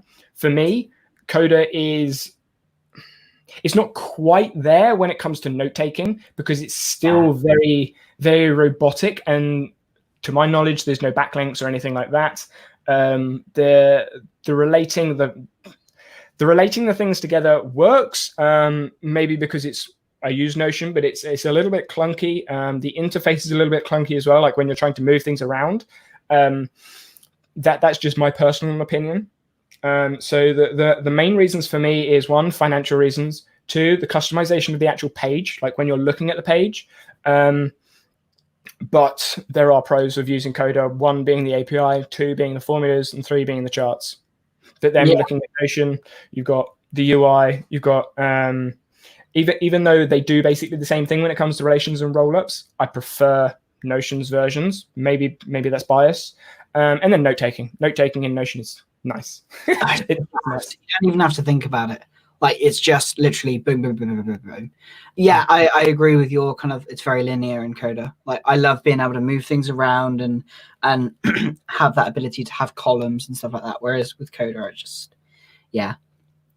I think I think when, I assume it's going to be a when Coda have a similar plan to Notion and it's free, I will probably spend more time on it. But at the moment, because I know I'm limited with how many things I can put in there, whereas in Notion I'm not, I don't want to explore that too much, but I do know you do have conditional formatting, which is accessible, which is nice. And then there's loads of other things you can do with formulas, but again, like different limitations. But it's not a bad option. It's definitely not a bad option. I think it's all about what works for you. You've got like, I don't have a problem with Coda. Like, I don't mind it at all. I don't have a judgment call on it. Like, I don't mind. But for me, for my workflow, for the way I work, for the way my brain works, Notion just has the edge for me. You've got to try and find out which tool works for you, and you've got to have a reason to use a tool beyond it looks pretty. You just on your use cases. Yeah, I mean, to be honest, in the future, if it does become a free plan, depending on where Notion goes, depending on where Coda goes, I may move to Coda. But at the moment, because financially, like I'm still a student financially, Notion's the way I'm going to go. But then also because the way Notion looks, the way Notion functions, it's nice. And I'm not sure, but I don't think Coda is on iPad or phone. I'm not sure on that one. I don't. You might need to Google that one. But off the top of my head, I don't think Coda is on iPad or phone, or it wasn't last time I looked. And I use Notion on my phone because when I'm downstairs, I'll have a look at my task list on my phone, or when I'm in the gym, I'll look at my workouts on my phone. It's on iPhone. Sorry? It is on iPhone. It's on iPhone. Okay. Is it on Android as well? Yes. Yeah. So it is. Okay. Okay, I take that back. I was going to say, last time I tried, it wasn't. But yeah, actually, out of curiosity, while you've got it up, does it have an offline mode? Oh, that's a good question. Because if it has an offline mode, that may be I know this is a Notion stream, but that may be a good reason to head over to Coda. Coda is something I am exploring. It looks like to be very similar. You must have a connection to open a doc. If you lose a connection while your doc is open, you can continue to use it and changes will be synced. If you refresh your page log, it's the same thing as Notion. I think it's a caching thing. Yeah. Yeah. Okay. I think the same thing. I think. Yeah. I mean, the main thing I would look at, like for me, and my philosophy in going through this at the moment is Notion is free. I can use Notion. I'm learning Notion. And Notion, when it comes to formulas, is much, much simpler. And when it comes to the relation, I find it much more intuitive to learn. I mean, I say this being someone that knows Notion, whereas Coda is very robotic and it pings up a lot of windows at you. So, for example, when it comes to linking a database in Coda, you can't just /link. You have to create the database, and then it brings up like this separate sidebar on the right side, and then you can link it and do all of the stuff there. And when you add filters, you can't do the filter inside the page. You do the filter over in this added sidebar. So, movement, yeah. For me, there's a lot of stuff that sort of clutters your face, as you can see. I don't use a sidebar here. Like everything's hidden. The only reason this is up right now is because I'm live streaming. I need to be able to go from live stream to me to that. Otherwise, this is closed like that, and that's how I work. But yeah, hopefully that sort of like helps you out. Thank you. Yes, cool. Right, so let's a tangent.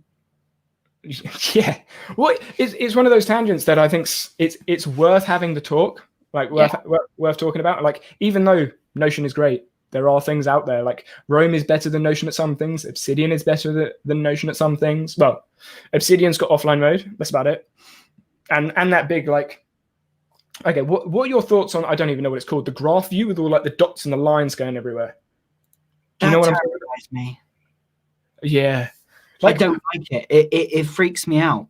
Like I make the connections in my head. I don't need to have it shown to me. Like I just signed up to My Mind, which I like how it's all card view and you see different cards and then it automatically tags things based on AI and all nerdy stuff that I don't fully understand. But like I don't need to see these lines coming off of things. Like I don't personally need or find that useful because the lines are already in my head. And I feel like being forced to create a line is just like, well, why? I'm more argumentative. So I'm just like, well, no, I don't like the way that that's connected. I find that really like frustrating. Yeah. In a way. Yeah, like Obsidian has the offline mode for note taking. Cool. Personally, I just take notes on like a notes page on my phone if I was like that fussed about having offline, and then just move it to Notion. And then Roam obviously has the backlinking, which I mean, Notion kind of does with like the tags database. Sorry? Yeah, it does. It does kind of have it, and it's getting better with the new releases where you've got the app like page linking, which looks much nicer now. So yeah, it's definitely getting there. And then RemNote, obviously you can create flashcards inside the notes, which is nice. But as you saw like earlier on the stream, I have flashcards in Notion, and it's essentially the same thing as RemNote, except instead of putting brackets around things, you push the open button and then put the answer in. But hey ho, preference. Right, so the next question I answered. Yep, I don't have any other questions on the form. Cool. I imagine everyone's like listening to Ali and Kahi talk about, I don't know, life and the universe. So this was actually not a question. This was something I was playing with question and answer. So I was messing around, and essentially this would be hidden. So this is like the answer that you're looking for. This would be your question, and this would be the answer that you give. So who made this table? That's me. And it's going to be capital sensitive. So you can see I got the answer wrong. But then I could put the answer in there, and then I get it right. And the same here. 1 + 1 is 3. I got it wrong. 4, still wrong. 2, now it's right. And the correct answer would be here. And what this formula is doing is basically just matching them to see, like, does the answer contain the correct answer? If it does, it will tick. If it doesn't, it won't. So you can see what is Notion and application. You can see app is there. App is in the answer, so it's there. Actually, let's just put an R in there. There you go. Now it's not true.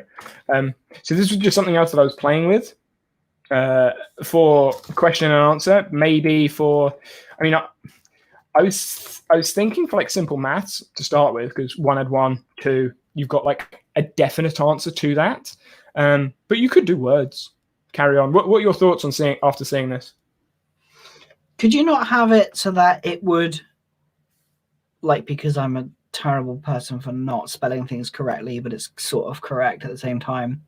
Like, could you not have the formula being if it contains, you know, the answer is this, or if it doesn't have a capital letter?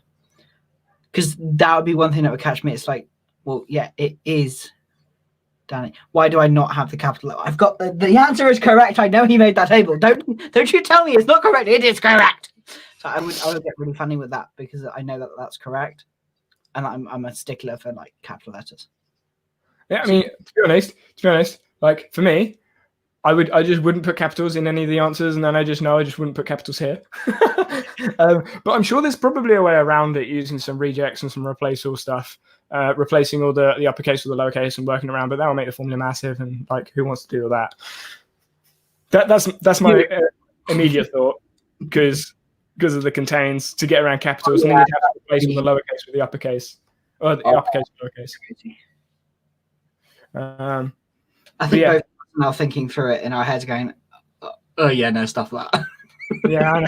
Like I've done that formula, and it's not fun. Like because obviously you've got all the letters, so you've got like 32 replace alls, and then you've got all the lowercase letters, and you've got all the uppercase letters, then all the lowercase letters, and you're like so many brackets and commas and speech marks and replace alls. It just looks nasty. And it's quite scary. But yeah, you could do that. So yeah, that was just a play around thing. Oh, here we go. There we go.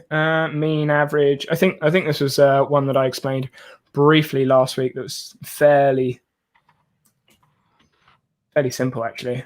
Oh no, it wasn't. So this was actually something that someone asked in the Discord. So someone in the Discord asked, maybe add a hint column. Yeah, 100%. Lowercase in your answer. Yeah, definitely. I mean, that was just an idea. I mean, how you span out from that, who knows? But yeah, hint column definitely sounds like a good idea. Definitely help Jonathan out with the answers. Right, so let's move on from that. So the yeah, so with this one, what someone was doing was they were adding these up, but they had the formula, and it was just averaging all of these.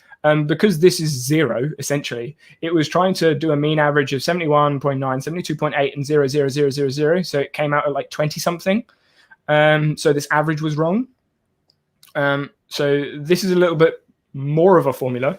If you can think of a way to make this smaller, please do.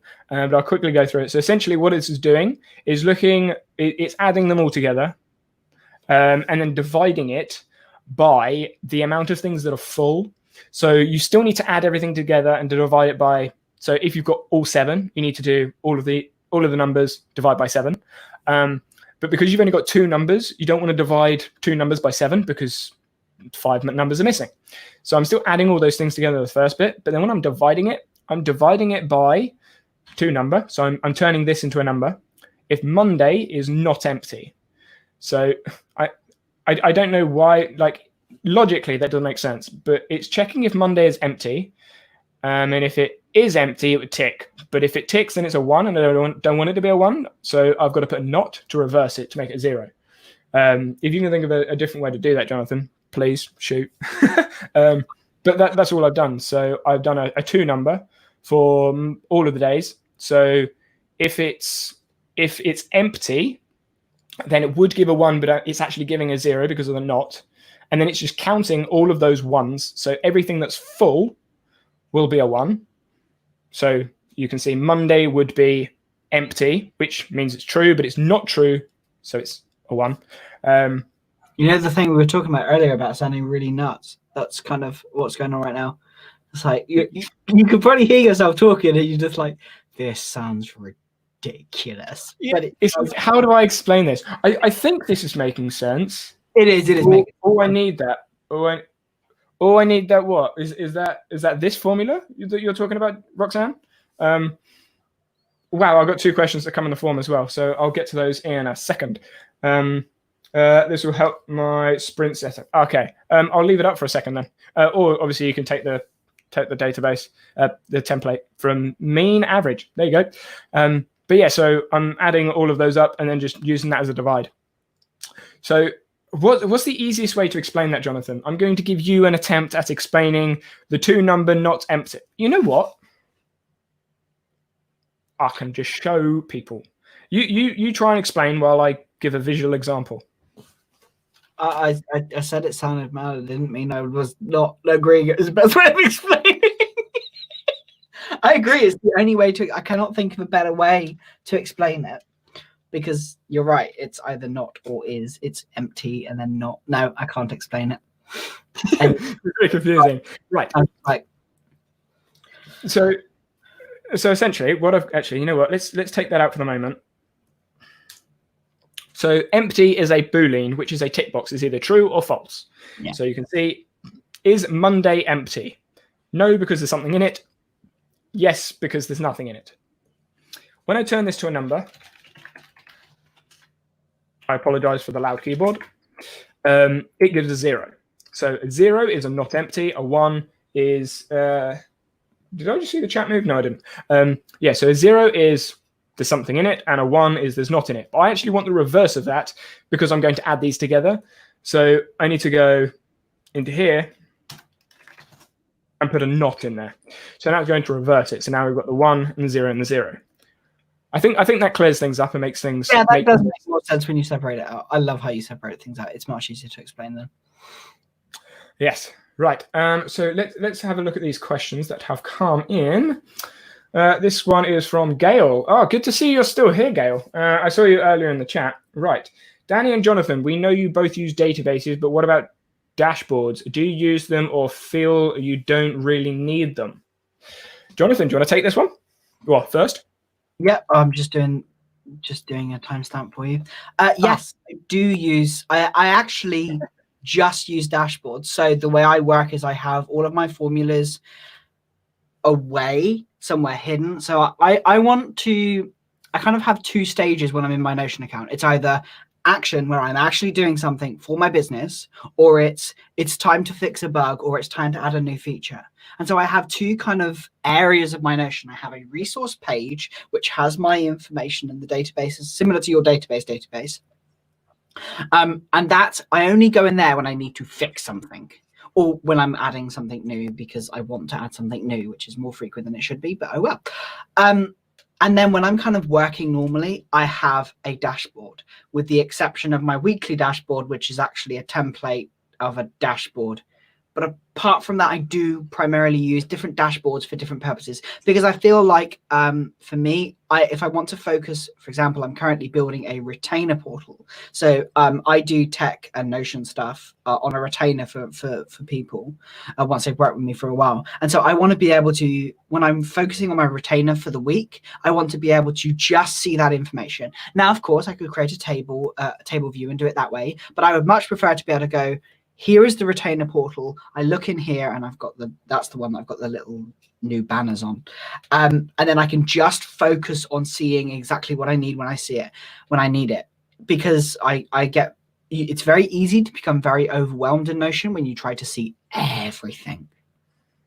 And so I like having different dashboards for different purposes. Kind of, I think the really posh term is contextual dashboards, because it keeps things in context. You don't have to keep like moving around, but I often just stick in my weekly dashboard, and then my tasks or my projects have different dashboards depending on what's needed.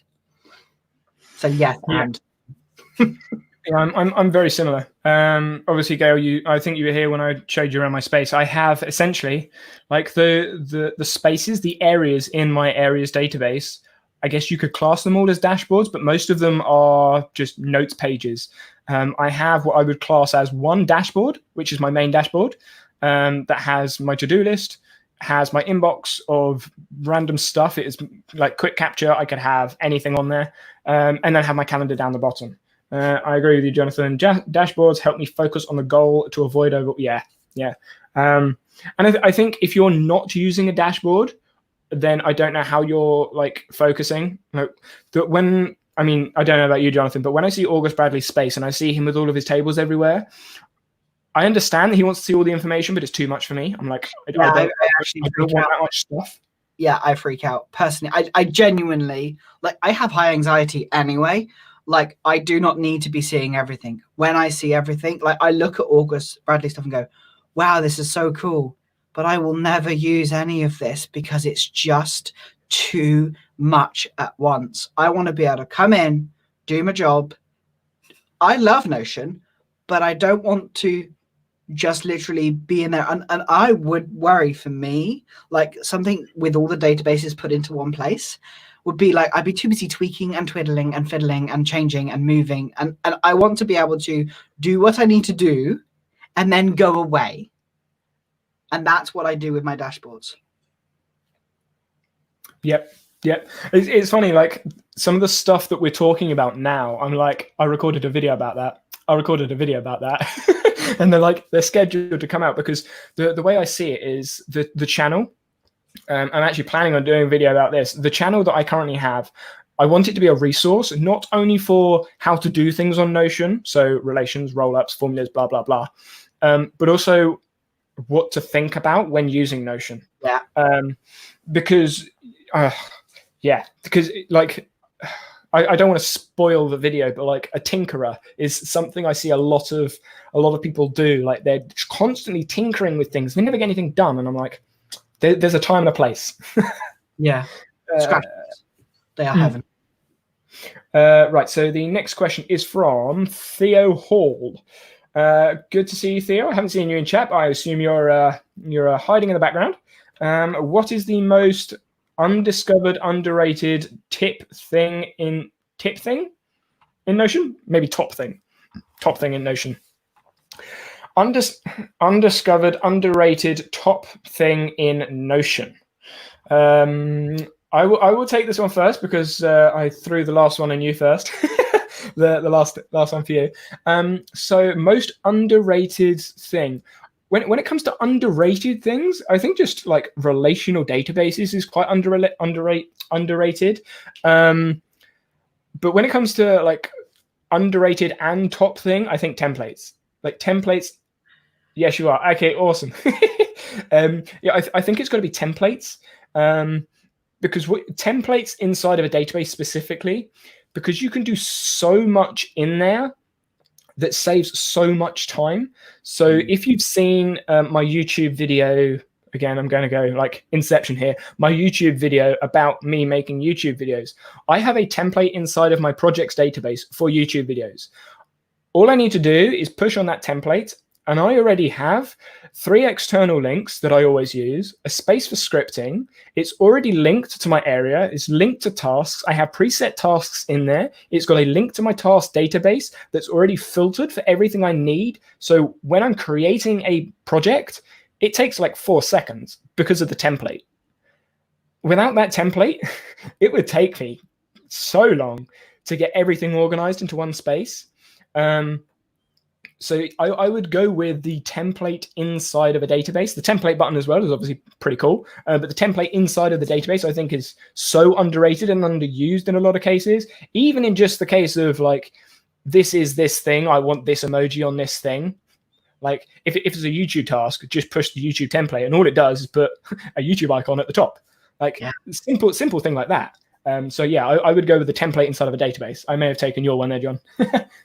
Yeah, now you're making me go, okay, right, fine. Darn it, he's got my idea. Now I have to think of a new one. I think I agree. It is the templates, but also global blocks, because they're really underutilized as well. Like they are complicated to explain. But I explained it on last stream. They are complicated to explain for someone who doesn't understand it. But when you use them, it's amazing. It's literally just like, for example, you can build a whole. So recently I did like a kind of online course / wiki for a client, and I had a full design system built within Notion using global blocks, so that when she had like a quick warning, she copies a link, pastes it, and off she goes. And then if she wants to update it, she can. And it creates a new version of the template. I think that's where, like, another thing apart from templates, but templates are just like, use templates, please, because it's the thing that people struggle with using. And like, people are like, oh well, I just do this and have this and that. The templates are what I use all the time, and it makes my life easier. I'm just reading Gail's comment. Used to bullet journal, and then Notion templates were what drew me back to Notion. Yep, just speeds things up. Do you want to timestamp this in as templates? Because the next, talking about templates, the next template in my templates database is about template generation. Right. Ow. So, yep. There was a lot of templates in there. So this was actually from Thomas Frank. So I don't know whether you saw this, John, but Thomas Frank tweeted about SOPs. And he was like, Notion nerds, please help me. I think this is like the 3rd thing that I've helped him with on Notion. Maybe he'll give me a shout out at some point on a YouTube video or something. Because obviously I did the response video and he tweeted that. That was nice. But yeah, so what I've got here is I have a list here. This page is linked, but this page is linked to the template. So I'll give you a bit of a background to make this one make sense. So Thomas essentially wants a way. So he's got SOPs, which for those of you that don't know, standing operating procedures, which is basically a list of things you've got to do. And he wanted a list of SOPs for the project. And this list, if I come into here, is just a list of things to do. Very nice and simple. But he wanted this list to be accessible on his dashboard. So he could, I'll read that in a second here. So he could edit the template list outside of having to go into the database, go edit template, go into the page, etc., etc. So if I come into here, you've got the new project, and we go edit. So you can see I've got the page here. I've got the SOP page here. So this is the original page. So when I create the project here, we have the new project, and then you've got the SOP for that project there. You've got those 3 things. Remember 3, right? Now when we come back to template generation, I can come to here. Now I'm going to add another to do, the page, right? Now when I come into here, actually, let's create a new one. And I open the page, and I create the template. This iteration of the SOP now has 4 because I've updated the template in the database outside of the database through the linked page. So it means he can essentially edit, but the old ones still stay the same. So we've got this one still has 3 in. So what he's now got is he's now got an access point to a page inside of a template, which is in a database right here. So he can change the SOP as it goes dynamically. And when he creates that new project, the checklist will update as well. So he doesn't have to go in and change it every time. Do you use that, Jonathan, much? I haven't had a use for it yet, no. I often just have most of my kind of standard when I'm working on like a project. So I have like a project outline. I just have everything I need to do in that standard operating procedure inside of that operating procedure. And then if I want to update it, I'll just update it then in the template itself. I don't think I have anything like a need for that complicated. I just keep it really simple and just have it inside of there. Yeah, I just thought it was like a nifty way to edit pretty the template. Right, so I know Theo said something. I always find global blocks hard to do. Don't you have to copy the block link and remove a part of it, then embed it? Kind of clunky. Yes, you do, and it is. I guess it's kind of clunky. I typically use Notepad because it's really easy to grab. It'd be good if I actually had a block, wouldn't it? Let's use a call out because that's nice and easy. See, for me, when I'm using like the global blocks, I have a page of global blocks. I do it once and have that kind of global block once, and then I create a kind of code block underneath that and paste the actual removed section. So I just have to come back and forth. For proper global blocks, I just use like something like Text Expander or something along those lines to automatically add those in. That's how I do it. It is still clunky, and I know that there are auto hotkey scripts to do all that for you, which are pretty cool. But yeah, it isn't the easiest thing. Yeah. I mean, there's different ways to store it. I actually only use like a couple of global blocks, and I don't have to copy them again because it's in a template. But for those of you that don't know, essentially you'd copy the link to the block, you take out this bit, and then it's transclusion. So whatever you change the block to in whatever iteration, it will change all of the others. So there's that. Delete that. I think Roxanne said something in chat. Can you do the same but with a global block instead of a page? That's actually what I did in the past. Yeah, this the SOP thing. I actually did that myself. So I had a tasks to do before I created the new version where everything was kind of integrated together with a master task database. I had a tasks to do so that I could switch between the days, and I had that as a global block. And I just moved things around there and populated it like that. That's how I used to do it before. Yeah. So yes, you can. I think that's probably how a lot of people did it. I did suggest global block to Frank, and he was like, "No, that won't work." So I came up with that one. But yeah. Right. Are you time stamping it? I'm about to. Cool. Counting empty. Just put that in. I know what I'm talking about. Like I got a comment on the last live stream that the timestamps weren't right, and I was like, yes, I'll go back and edit them, and I just haven't done it yet because it's a 2-hour stream, and I'm like, so long. Even watching it times 2, it's an hour long. But yeah. So this one, very similar to one that we had before. But someone asked, can you count if something's empty? So yes, you can. So I'm looking whether the tags is empty. Which is this property. I'm then turning that into a number. So this is where I didn't need to do the reverse. And then I'm just adding those together. So you can see this one is empty, this one is empty, so it's 2. This one isn't empty, this one is empty, so it's 1, etc. 2. And this is basically the reverse. That's where you've got the not in there. It's just doing the reverse, it's counting everything that's not empty. So that one, it's nice and simple. But something something that I know a lot of people like to have. And obviously you can change this output from a number to a tick box to whatever you want using an if function to make it look funky with whatever else you want, really. Time blocking. Are you gonna? Oh, you can timestamp the time blocking. Hey. So this is actually using a template button.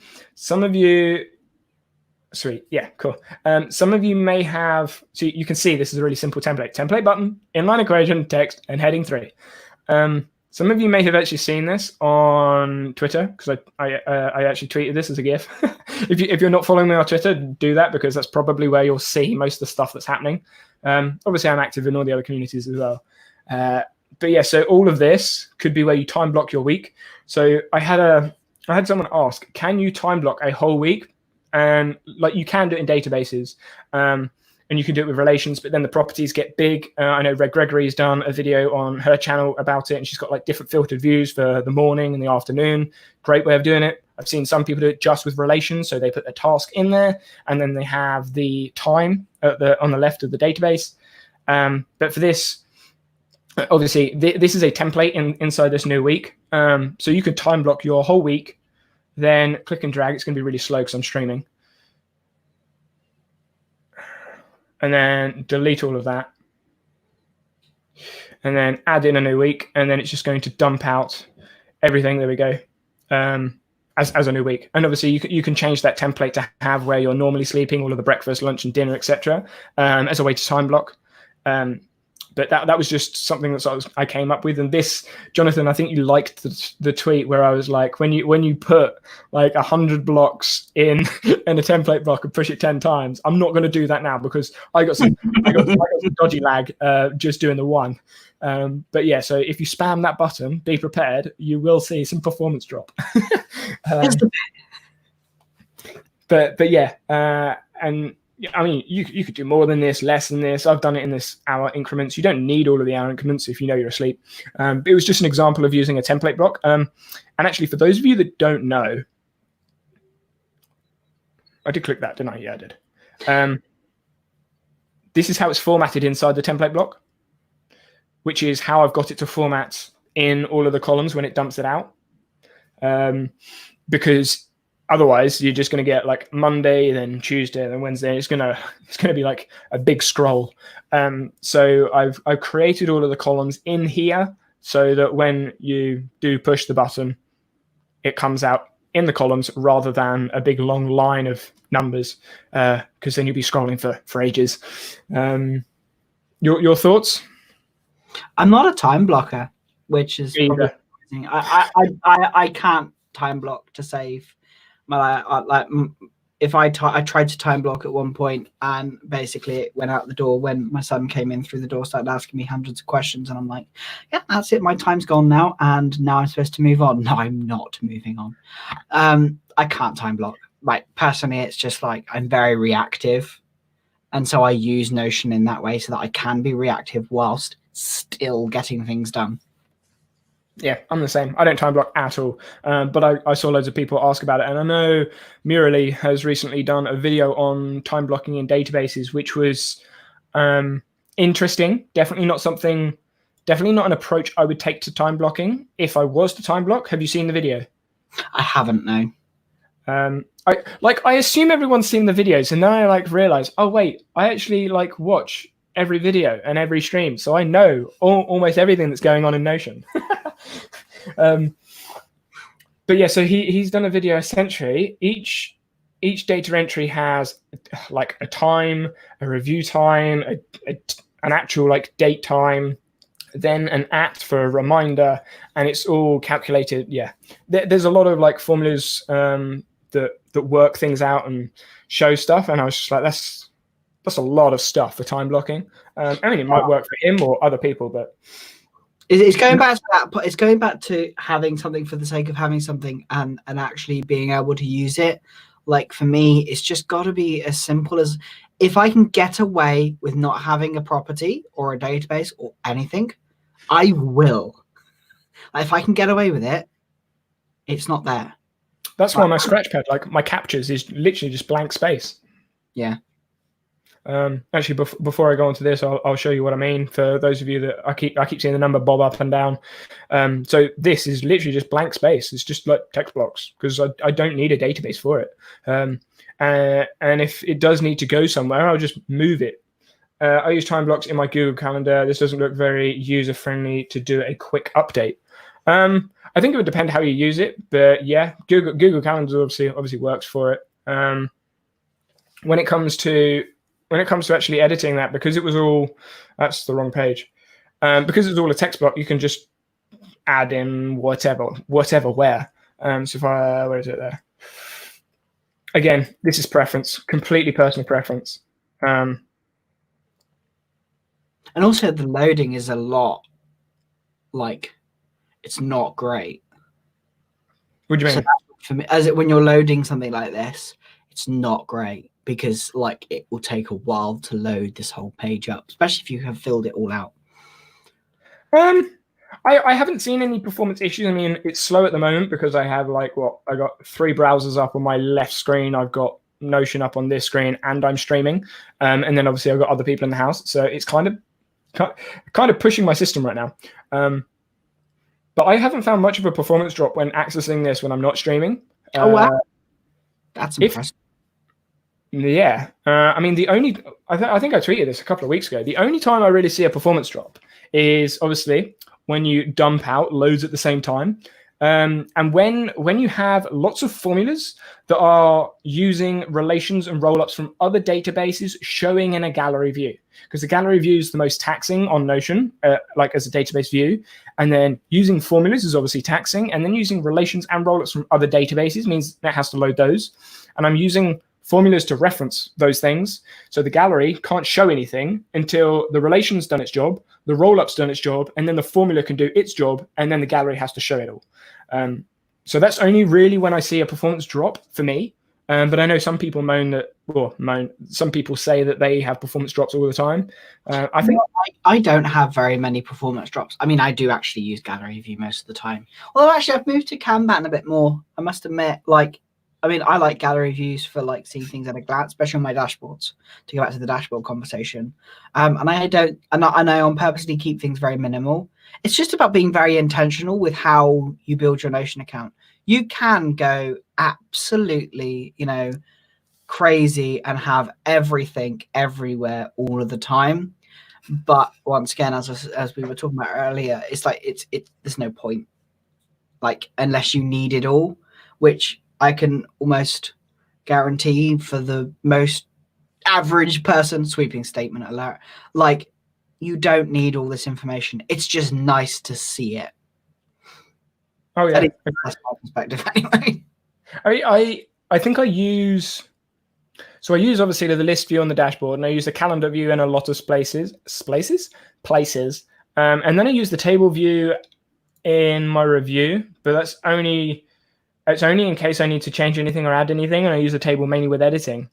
I don't think I use the Kanban anymore, or the board view anymore. I used to use it on my to-do list, but I use a list view now because it's cleaner, I think. I used to use the gallery view, but again, I now use a list view because I just think it's cleaner. But again, it's preference. I mean, I may change. Who knows? Who knows what happens? And the cool thing is you can change.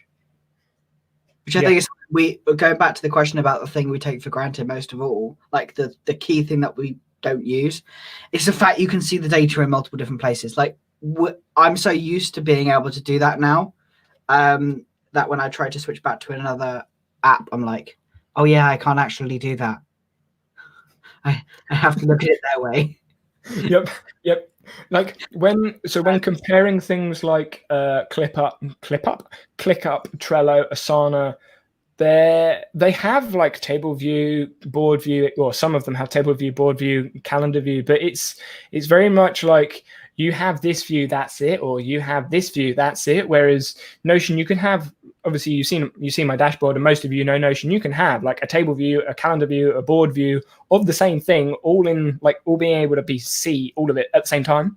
Yeah. Which I think I think that is the main advantage over anything else.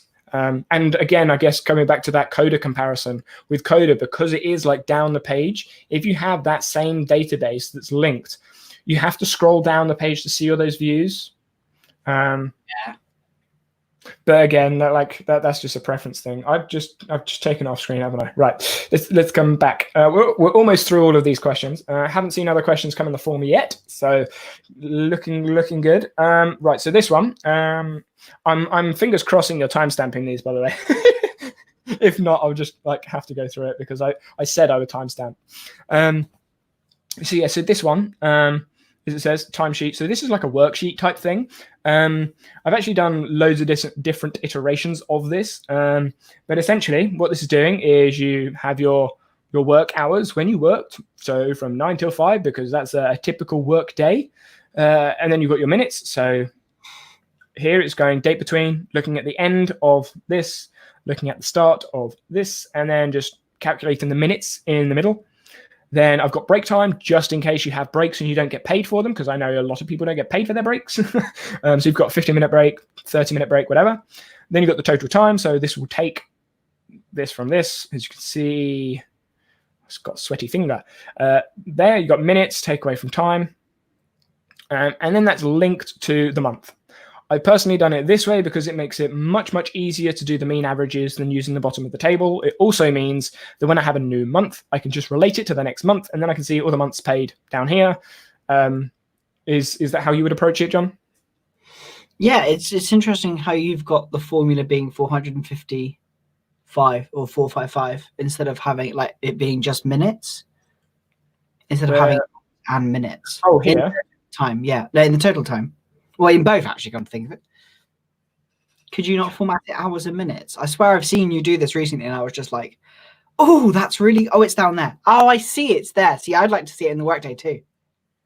Yeah, I mean, you could. The reason this is the number is because when you format it into hours and minutes, it's now a text string and not a number string. Ah, yeah, that makes sense. So when I'm rolling this up, this roll up is using these as numbers. Yeah. So I'm rolling up the minutes, and then I'm using the total minutes, which is from here into here, which is now giving the hours and minutes like this. Yeah. You can format it up in here if you want. I mean, to be honest, so I've done this for a few people. They don't even look at the minutes. They don't have the minutes showing or the total time showing. All they have is break time. So they put in there whenever they worked. They put in the break time if they did a break. And then they relate it to the next month if they need it. Most of the time, it's just a filter, so it's automatically related. So they don't even see these; they're hidden. And then when they come down here, workday is normally hidden as well. Minutes is normally hidden, and they'll just see time span, and then the hours. And you don't even need the time span. You could just have July and then the hours, 24:15. That's how many hours. And then when you want to go pay, you could have hourly pay and then calculate that however you want. I got a question for you. Mm-hmm. Let's say that something really bad happens and Notion, you lose everything. What would you do? What would you do? How would you start again? So I think because a lot of my space is already in my head, I know what I would need to do. I could quite easily move it to Coda, depending on how many things I have in there. If Notion was to completely crash, go down, burn into nothing, I would have to resort to some other app. At the moment, Coda would be my initial go-to. Then I may play around in things like Roma Obsidian, but probably not. What I was using before Notion, this is going almost 3 years back now. I've been using Notion for so long. Is I'd probably use Google Calendar as my calendar, and then I wouldn't use Google Calendar for my to-do list. My to-do list is way too busy for that. I may just use my whiteboard.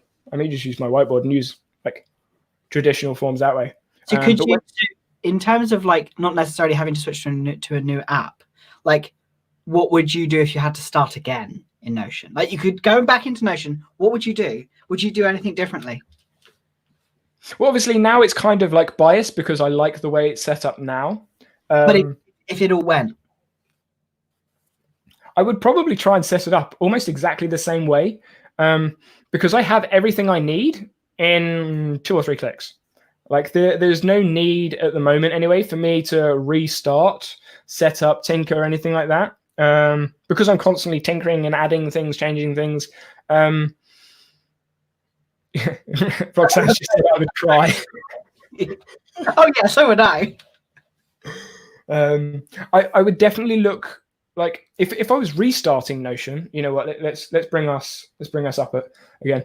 So if I was restarting Notion, I still think I would do it in a very similar way, because I like having my to-do list as the first thing I see in the day, and I like being able to jot down whatever's in my head, whatever's on notes or anything like that on that page as well, so I don't have to go anywhere else.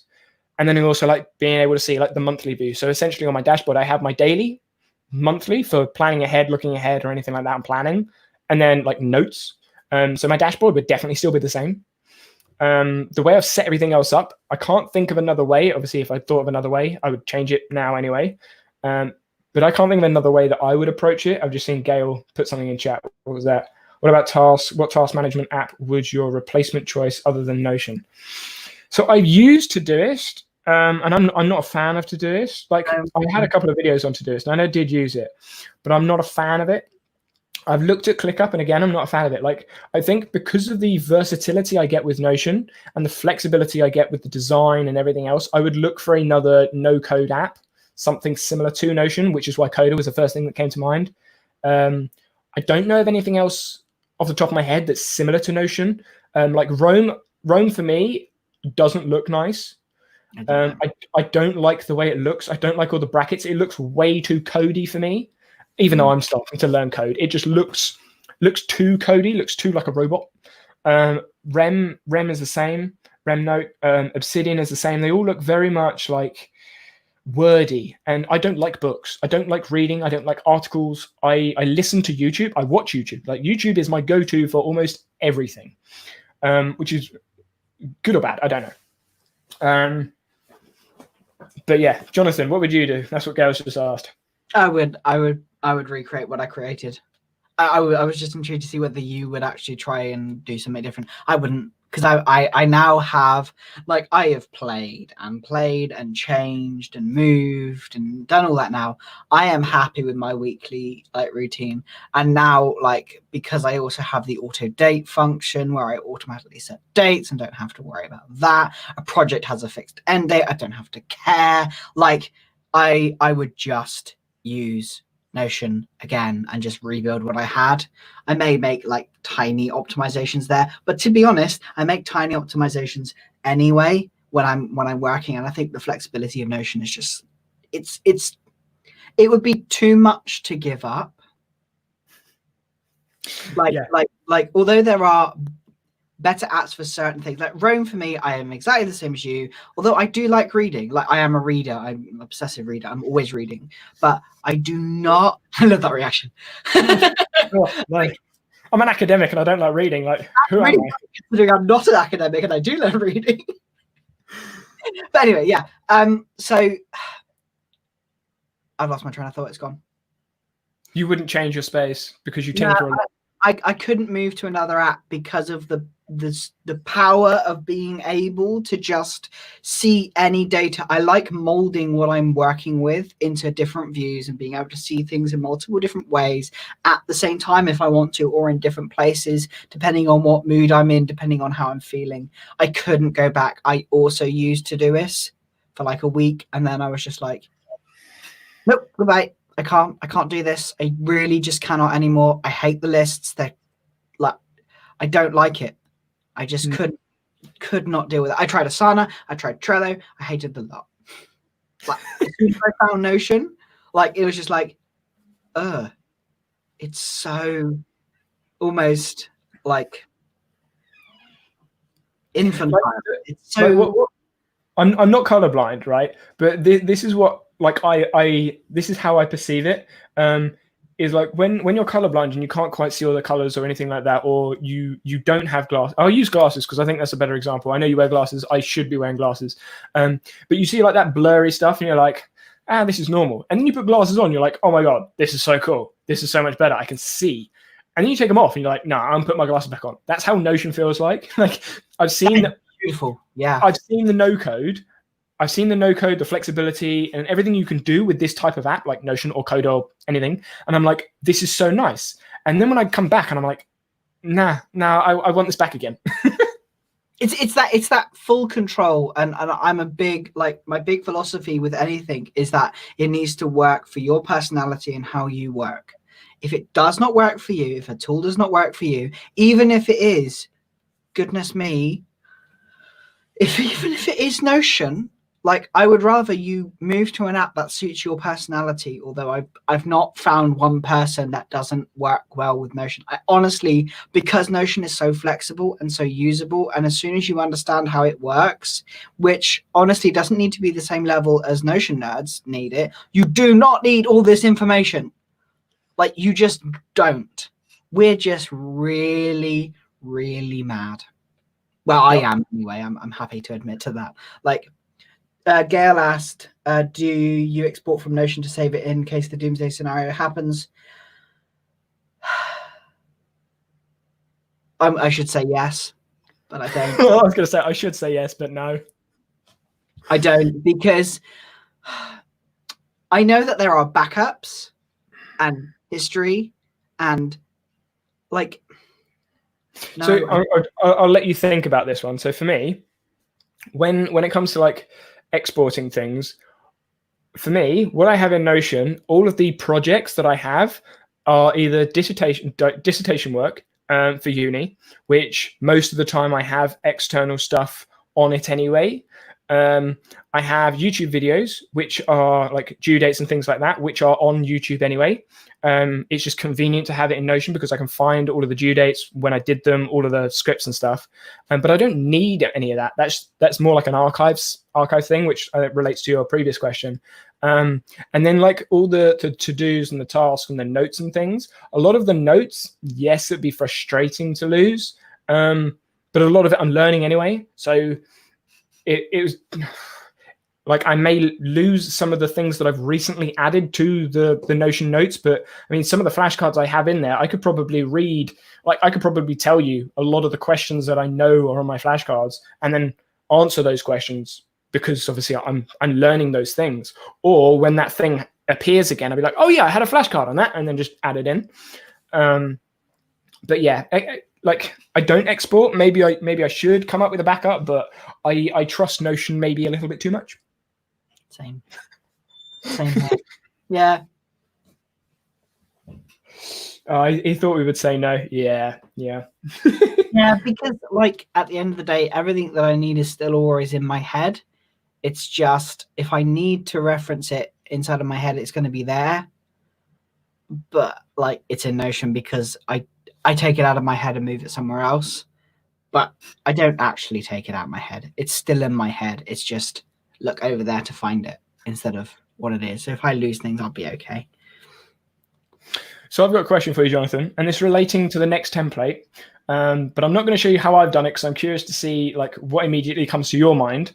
So this was a question that was asked last week that I was trying to troubleshoot, that you probably will remember. It was about the habit streak.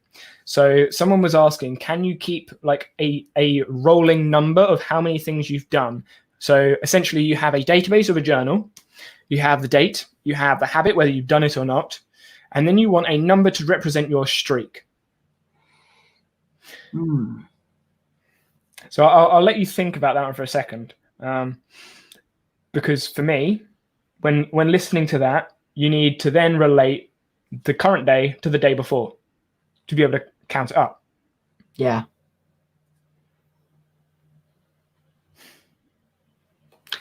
Good one. That is a good one, isn't it?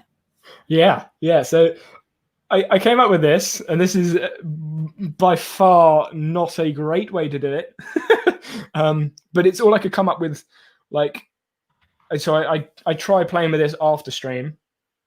It's like a house I'm less sure about being able to rebuild it where I have in Notion, so I'm more worried about saving. Yeah, no, that's fair. Yeah, so this is like what I came up with, which kind of looks a little bit scary, but essentially we've got the days. And I have related each day to the streak. So this is the first streak because it's number 1. And then this is related to streak 1. And then that is adding it up. And then it's relaying that information. So you can see like streak 1 is there, and then, oh no, I didn't do it. I need a streak 2. And then you've got the streak number there. That's kind of how I went about doing it. Because I couldn't think of another way to do it. Because when you relate the same database together, you'd need a roll up of the relation in the same database, and then it gets confusing, and then you get to that bug where the roll up doesn't show after 7 occurrences. So you know about that bug, don't you, John? Yeah, I remember you posting it in the community. Yeah. Yeah, and I was like, I don't think I can avoid that bug. So this is what I came up with. I would have it on a week by week basis because there's only 7 days in the week. Sorry? So if you're trying to do, I would have it perhaps on a day by day basis. So you have the days there, but it would be kind of linked to a week. So you'd have it as week 1, week 2, week 3, week 3, week 4, etc., etc. And then I am just riffing off the top of my head here. And then I would have just like a tick for every day, but I would keep things really simple. So like you've completed that habit, you've done that thing for each entry. So you have like journaling or, clean your teeth or whatever it might be. And then every day, because of course I work week by week anyway. So I would just have it related there. And then the streak would be on a week by week basis, I think. But so for example, you don't do a habit on Wednesday. So your streak, in theory, is broken for that habit. Yeah. How would that number be related? Obviously, we've got the page, so you can start like playing around in the other page. I'll just bring the stream up. You can talk through what you're building. Coming down here, yeah. So I'm not thinking about it. Because when I first saw this, I was like, oh yeah. I could do that. Oh wait, no, I can't do that. Oh no, I can't do that way either. Yeah, because my instant kind of thought would be to have it would be on a week by week basis. So I already have a weekly database, so I would kind of have a table which is kind of a week, and then I would have it being week 1, week 2, week 3, week 4, etc., etc. And then we'll just have something like that. And then I would have this as the kind of this is probably not going to work because I'm thinking off the top of my head. I was doing the same thing last week. Don't worry. I was doing the same thing last week. So now you just want to do it to me. We're going to keep that as a file for now. So I would have I suppose I would have it as habit. And then it would be kind of day 1, etc., etc. I'm going to open this up big time. But yeah, so I would have kind of day 1. Then I would just duplicate this multiple times just to make things simple. And day 1, day 2, day 3, day 4, day 5, day 6, day 7. So I'd have the habit being I don't know, journaling, which I can't spell. And I'd have, because we'd only have 7 days. So that, if I remember rightly, it's above 7 that the bug appears. Is that correct? Yeah, it's the 7th roll up that it doesn't appear. Yeah, so I would have a roll up for how many kind of, so you would have, I've done it on day 1, I've done it on day 2, no, that wouldn't work. So the streak would be broken. And then yeah, exactly. So how would you carry on? Because you'd need, because you've got different habits, each habit has its own streak. Yeah, that's a good point. Yeah, this is interesting. I like this one. I know. I was like, that sounds like an easy thing. And then you're like, actually, no, it's not. But for me, I'd like to see which streaks I broke and which streaks I didn't. So I would like to have that separately, like day 1, day 2, if, and then I would have a roll up at the end saying whether, or how many there are. And I would have a roll up saying how many are checked, or would I have a roll up of how many are unchecked versus checked? Or it might be a formula. I don't know. I haven't got that far yet. But I would have a roll up I would somehow figure out whether all 7 were done. And if all 7 were done, it would be streak 1. And that would be a streak. And then I would relate the streak to the week. But then you'd have to have a week, then a month, then oh, it's so good. I love this. I know. I got this last week and I was like, how do I even attack that? which is where I came up with that first idea. And I was just like, I'll give you a jab and see how you attack it, because like, would you want to have like, I've completed this day and the day counters as the streak, which is great, but then you'd need like, I would want it with habits, and that was the original question. Like, can I have a habit streak? But I would have a separate habit, and then I would have it going from week to month, and then I would have a habit kind of database, and then I already have a week one which already has a load of other formulas, so I would just add that on and do a relational database there and see if I break the streak, I've broken the streak. If I don't, then I add one. I think that's what I would do, and then I would do the same in the month. I think that's what I would do, but I bet you. How would you carry those over? Because assuming you're going to duplicate this database, because if you're duplicating this database as a week, right? That's what you're doing, isn't it? So you would have, if you've got 3 weeks, you'd have three individual streaks and individual databases that you'd have to relate and then combine into streaks. That's going to be an ear. That's a real head thinker, that one. Because then every week you'd have another relation and another roll up in every database. That's going to get big quick. Yep. Right. I'll leave you to ponder that one after the stream. I know, it's just like that has to be a simpler way, because I love how you're like, I don't like this way. Even you're like, I don't like this way. I was like, I don't like it. No, which is why I was like, this is the only. I'll go back to. This is the only way that I found for things to work, is to like label the streak, because now this tick box, you can create a different. So each habit would have its own thing, which may get big. I mean, if you've got like 50 habits, but it means that once you have your habit, you have this, you're done. Whereas if you do it on like a day by day basis or a week by week basis, as time goes on, it gets bigger. And obviously, if you're doing this for a year, 52 weeks, that's 104 properties just for the relations and roll-ups. Thanks. Yeah, no, that's interesting. Yep. Yeah, and this is, I don't know about you, but this is exactly how I behave. I love how Roxanne has put LMAO. I love how excited you guys get trying to solve this issue. Yeah, this is pretty much what Notion nerds do. We just get overexcited on really complicated issues because they're supposed to be simple, but they're not. Yes. Yeah. Like, I think this is something that I mean, this may push viewers away, but I'm excited about Notion. I like Notion. And when beginner users are in it, they're like, what's so exciting about this? I don't get it. It's just a formula. And I'm like, it's cool. It's fun. Maybe that pushes people away, or maybe that drags people in. I don't know. But either way.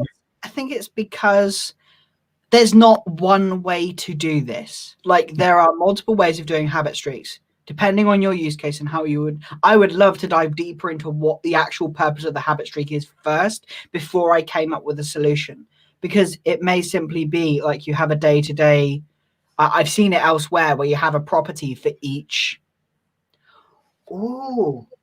If you're doing a day-by-day, kind of like you have a daily dashboard. I have a weekly one, but if you had a daily dashboard, and then for each habit that you'd be trying to achieve, it would be just a checkbox. Yeah. You could then, we're going back to the same problem again. How would you make sure you didn't break the streak? Exactly. Because like when you're counting it, you can count it. That's fine, because you've got the roll up and the relation. That's easy. But as soon as you break it, there is no automatic way to count the break unless you have all the relations and roll ups relating to the previous one, which means you have to manually input that relation, which who's going to do that? And then you'd come up with the issue of the roll up bug, which is the 7 days. And like, okay, so you can't do that, which means you have to use the second database. Using the second database means, okay, you now have the relations and roll-ups, which literally led me to the habit streak, which is the solution I got to there, because you need the second database to have the relations and roll-ups to work with the habit. Otherwise, you need to do it in one database, and I couldn't figure out a way to do that. If you have templates in there, which that was one of my solutions, I was like, oh yeah, I can use a template. And then you're like, oh, if I'm duplicating the template, if I'm duplicating the database, then I need to relate the databases, and then again, like the relations suddenly get massive. So it's like you have to have like 2 databases. It just has to happen. I can't think of another way to do it, and you're going to have to relate those 2 things together. You could push newbies away if you show the excitement, but not the eventual solution, because you are showing a problem that goes beyond bit. Yeah, that's true. That's true, Gary. That's true. Right, let's very quickly move on. Actually, I think that was one of the last ones, because the rainbow one was what we started on, wasn't it? Yes. Rainbow one was the pretty colors, the pretty colors that we had. What is the time? Wow, it's 25 to 10. Whew, didn't realize it was that. We had way too much fun with that one. That one flew by. So where are we? We are in here. I will probably have to go back through these timestamps and be like, oh yeah, timestamps are such a pain. I think I need to just hire someone or drag someone in who's like, right, just push the timestamp every time. Just titling it as well, because you've got to think about how to title it properly. Yeah, no, because I'm looking back at these and I'm like, MySpace. I think that's when I went through my recurring tasks. Because obviously, because these are recurring these like timestamps for the video. Obviously you saw it last week. I'm just gonna highlight and copy, and I'm like, no, I can't do that. Without this time. No, I'm gonna have to actually go through, because I don't know if Sayed's in the stream, but Sayed's on Twitter. He's always like, where's the timestamps? Where's the timestamps? And I'm like, And for those of you that don't manage a YouTube channel, putting timestamps and changing thumbnails on every video is painstaking and so boring. It's so boring. And I have spent the last I can go on here. It is I say it's a recurring task. It's something on my look thumbnail changes, timestamp videos. That's been there for 2 weeks. Every time I get a bit of spare time, I'm like, right, there's a thumbnail for that video, there's timestamps for that video. I think I've got 6 left. But I've almost managed to change all my thumbnails so that they're not pants. Because I put a poll out on YouTube using the community tab, and I was like, what? I don't know whether you saw this, Jonathan, or if any, I think some of you contribute, some of you in the chat contributed, and I was like, do you think I think it was thumbnails with faces, yes, or stick with the old ones? And it was 96% said yes, and I was like, that's good, but God, that's going to be a lot of changes. So I find thumbnails so hard for my videos. I'm just like, oh, I don't want to do thumbnails. So I guess very last topic before we stop talking. Is when it comes to YouTube creation, video creation, all of that sort of stuff, when it comes to Notion content creators, where would you when someone asks you, I want to learn Notion, where do you point them? Do you point them to Keep Productive, Marie's course, August? Where do you point them? Or just everywhere? That's a hard question. Because I'm thinking when people are interested in Notion, they show their family, they show their friends, co-workers, and then they go, oh, okay, how do you use that?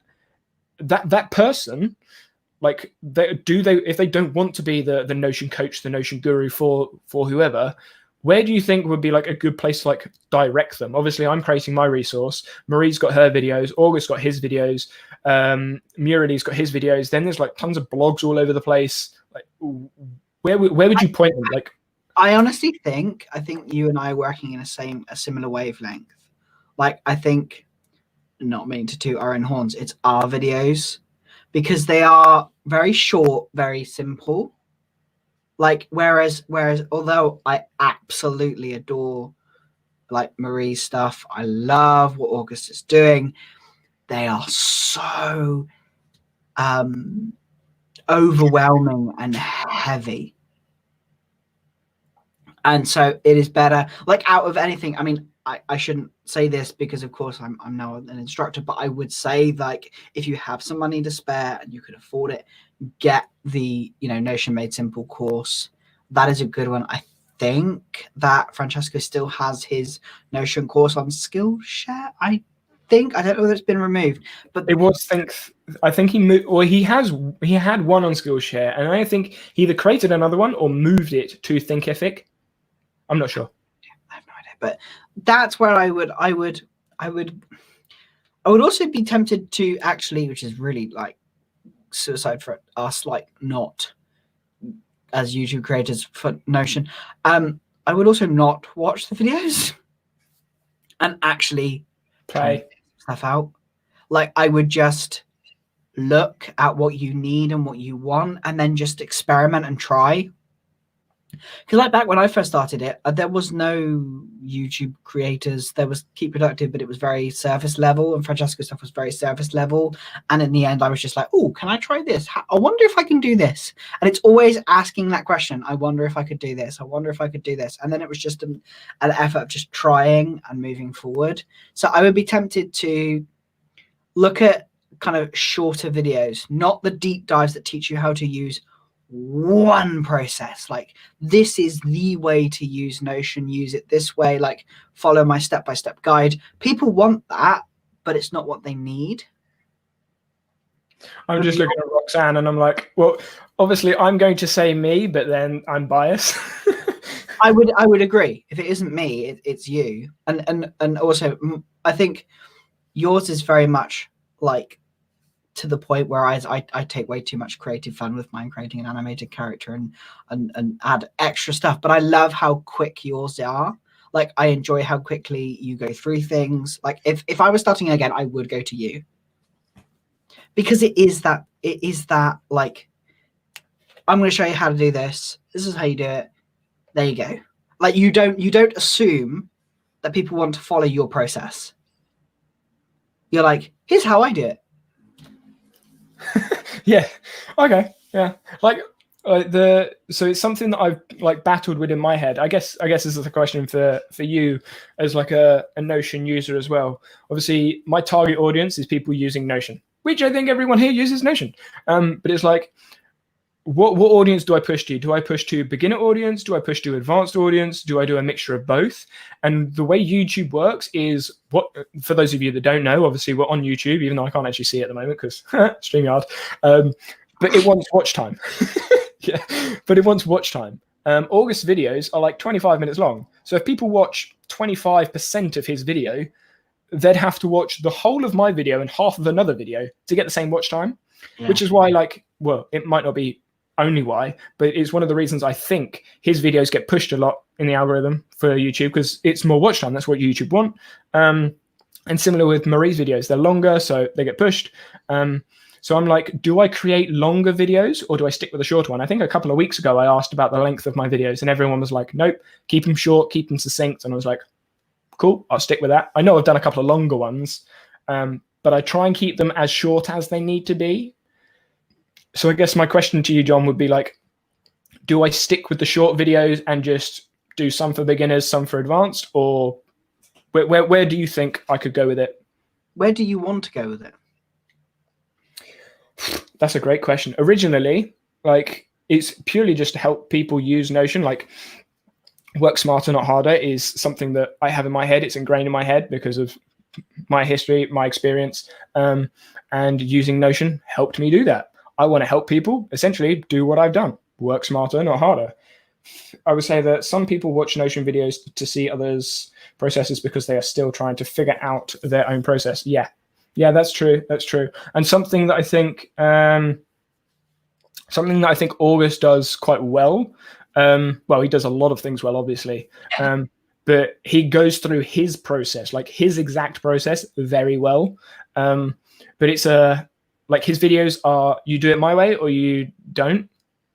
If that makes sense. It's like, this is the way I do it. Either copy it or go elsewhere, which is the approach he's taken. And Marie's videos, admittedly, they're much older. I think they're almost like a year old now.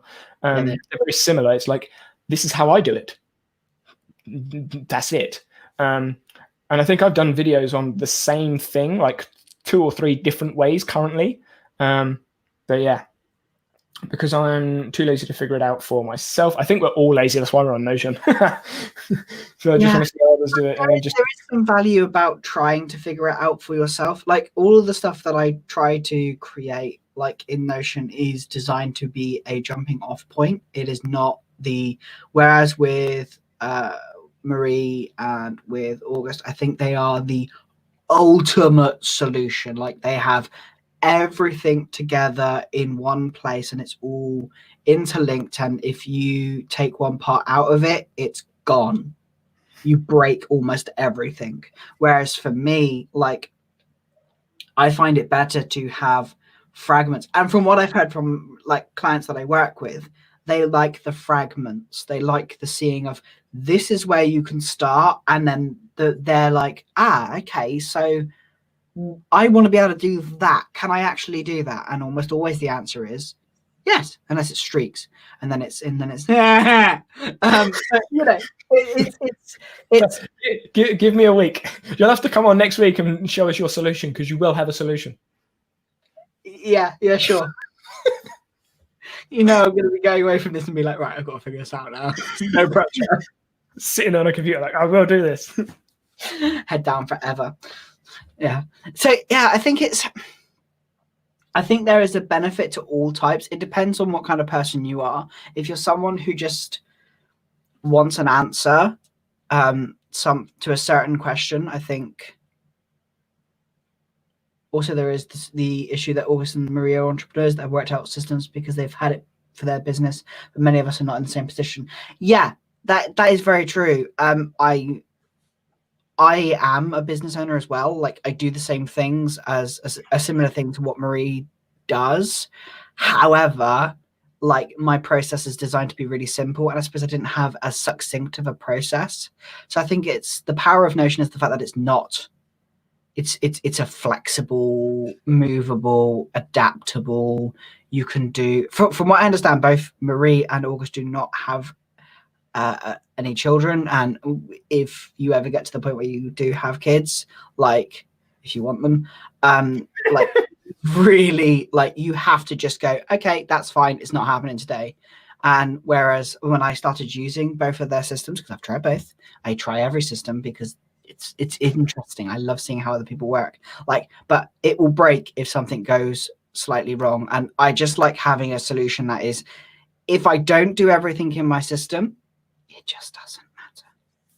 Like I can skip parts of my system that I just cannot be bothered to do, because at the end of the day, your system needs to work for you when you're at your worst. When you're feeling productive, it's great. And you can be nerdy and geeky and have fun about how productive you're being. But when you just can't be bothered and you just want to go back to sleep, you can. Because the systems are just like that simple to be like, okay, he's not done this, but that's fine. I'm not going to break anything because I know he's not going to do this. It's something like with exactly that. Obviously, you see my dashboard, my left tasks, my task in the task database. If it's sort of like the inbox empty type like thing, if all of that is done, my day's complete. I've completed my day. I've achieved something. Then I can attack all the stuff in my inbox. Like the inbox is like, I should do it, but it's like, it's there, like stuff to do. And once those tasks are done, like as soon as that list is gone, I'm like, I can do what I want. I'm free. freedom to play. And this is maybe going a little bit like way out there. But Minecraft, right? I associate Notion with Minecraft, okay? Because Minecraft, you have your basic like dirt, cobble stuff, fine. Notion, you have your text blocks and your headers, cool. Then when in Minecraft, you get the crafting table and you get the furnace, there's more stuff to play with. In a database, you suddenly get more stuff to play with. and you can just go and go. And then because you can create what you want, how you want, where you want, you've still got the same tools because you've still got the dirt, the cobble, the whatever materials. I haven't played Minecraft for like 2 years, but I don't know where it's at now. I think there's like birds and stuff in it. But yeah, so you still have the exact same blocks as everyone else, but what you build may look completely different to everyone else. And that's why like playing on Notion for me, it was like, I guess it's like an adult replacement of playing with Minecraft. I'm like, I can use Notion to do all of my management, my task management, and my proper adult stuff. But then I can also use Notion to just play, like have fun. Like I love using Notion for fun. And I don't know whether Coda would be the same. I assume Coda would be the same because it works the same. I haven't found like that buzz yet with Coda. I mean, who knows? Maybe like this time next year, I'm doing the exact same thing, but Coda instead of Notion. Who knows? Maybe that's the doomsday thing, but we don't know. So have you got any last thoughts, last suggestions, last plugs or anything? No, I'm rubbish. Rubbish at plugs. My YouTube channel, which is still going to have something uploaded once I start uploading again. How many videos have you got? I don't remember. I've got some. I mainly do loads of live. See, the thing is with me, I'm really good when I've got someone to bounce off of. Like that is where my strength is when I'm talking to other people, and so it's just about getting other people to come on. Wait, when you say bounce off, are you talking like live stream bounce off or video bounce off? Either, like live stream or video. Like both is fun. If you're like trying to solve something, like I think the idea of doing like a build off against each other would be hilarious fun. Like it would be so much fun to be able to see like us both going, what the, it's going to have to be probably slightly more not PG, because I know I will be just like for when I put me goes wrong. Roxanne's just asked you to put your YouTube channel in chat. Do you even know the name of your YouTube channel? Hey, I renamed it after what you said. I can't actually link it in the live comments for some reason. So yeah, if you just search for Business in Notion, you'll find it. It's actually called Business in Notion now because it's just easier. I don't think I can link it without opening it up in a new browser. And I don't want to cause like the weird thing that happened at the beginning where it just plays it. I will link it at the end.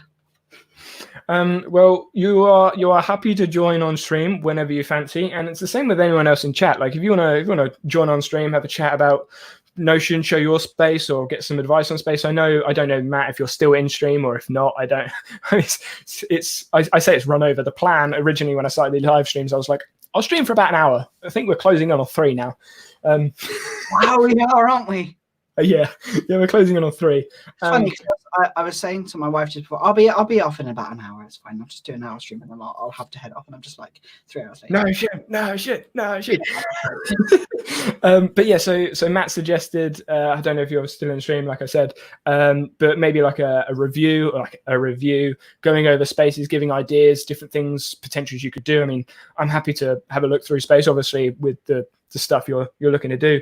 I'm actually debating. I mean, I have no idea how it's going to go, but I might ask Ali or Thomas or some of the other like bigger YouTubers just to like talk with them about Notion, not necessarily look around their space because I don't know what's in their space, but either get them on this stream, which would be amazing, or just talk with them on a podcast or something. But I'm looking to reach out to them. But if you've got if you want to come on, if you've got anyone else that you think would want to talk, or anyone else that you want to see on, I mean, maybe I could get Marie or any of the other Notion pros or anyone in the Notion community come on and chit chat. Then yeah, it's just sort of like ping me a suggestion. But yeah, I'm going to close this down before we hit the 3-hour mark, because then I will feel really slobby having streamed about Notion for 3 hours. But yeah, so if you are just joining the stream or just left stream or anything like that, I will make sure the timestamps are correct. But if you want to reach me or Jonathan, I think Twitter is probably the best place to reach both of us. I'm Danny Hatcher everywhere: Facebook, Twitter, Reddit, LinkedIn, anything like that. I think most of you have contacted me outside of stream anyway. Jonathan, do you want to sort of just say what your at is on Twitter? On Twitter, I'm at Notion Biz, B-I-Z, Notion Biz. Or, yeah, that's where you catch me talking about Notion. Yeah, because I know Francesco got that slightly wrong. Yeah. Right, so good to talk to you all, and I will see you all next week. Maybe Jonathan will join us. We'll see. We'll see. Bye, guys. Bye.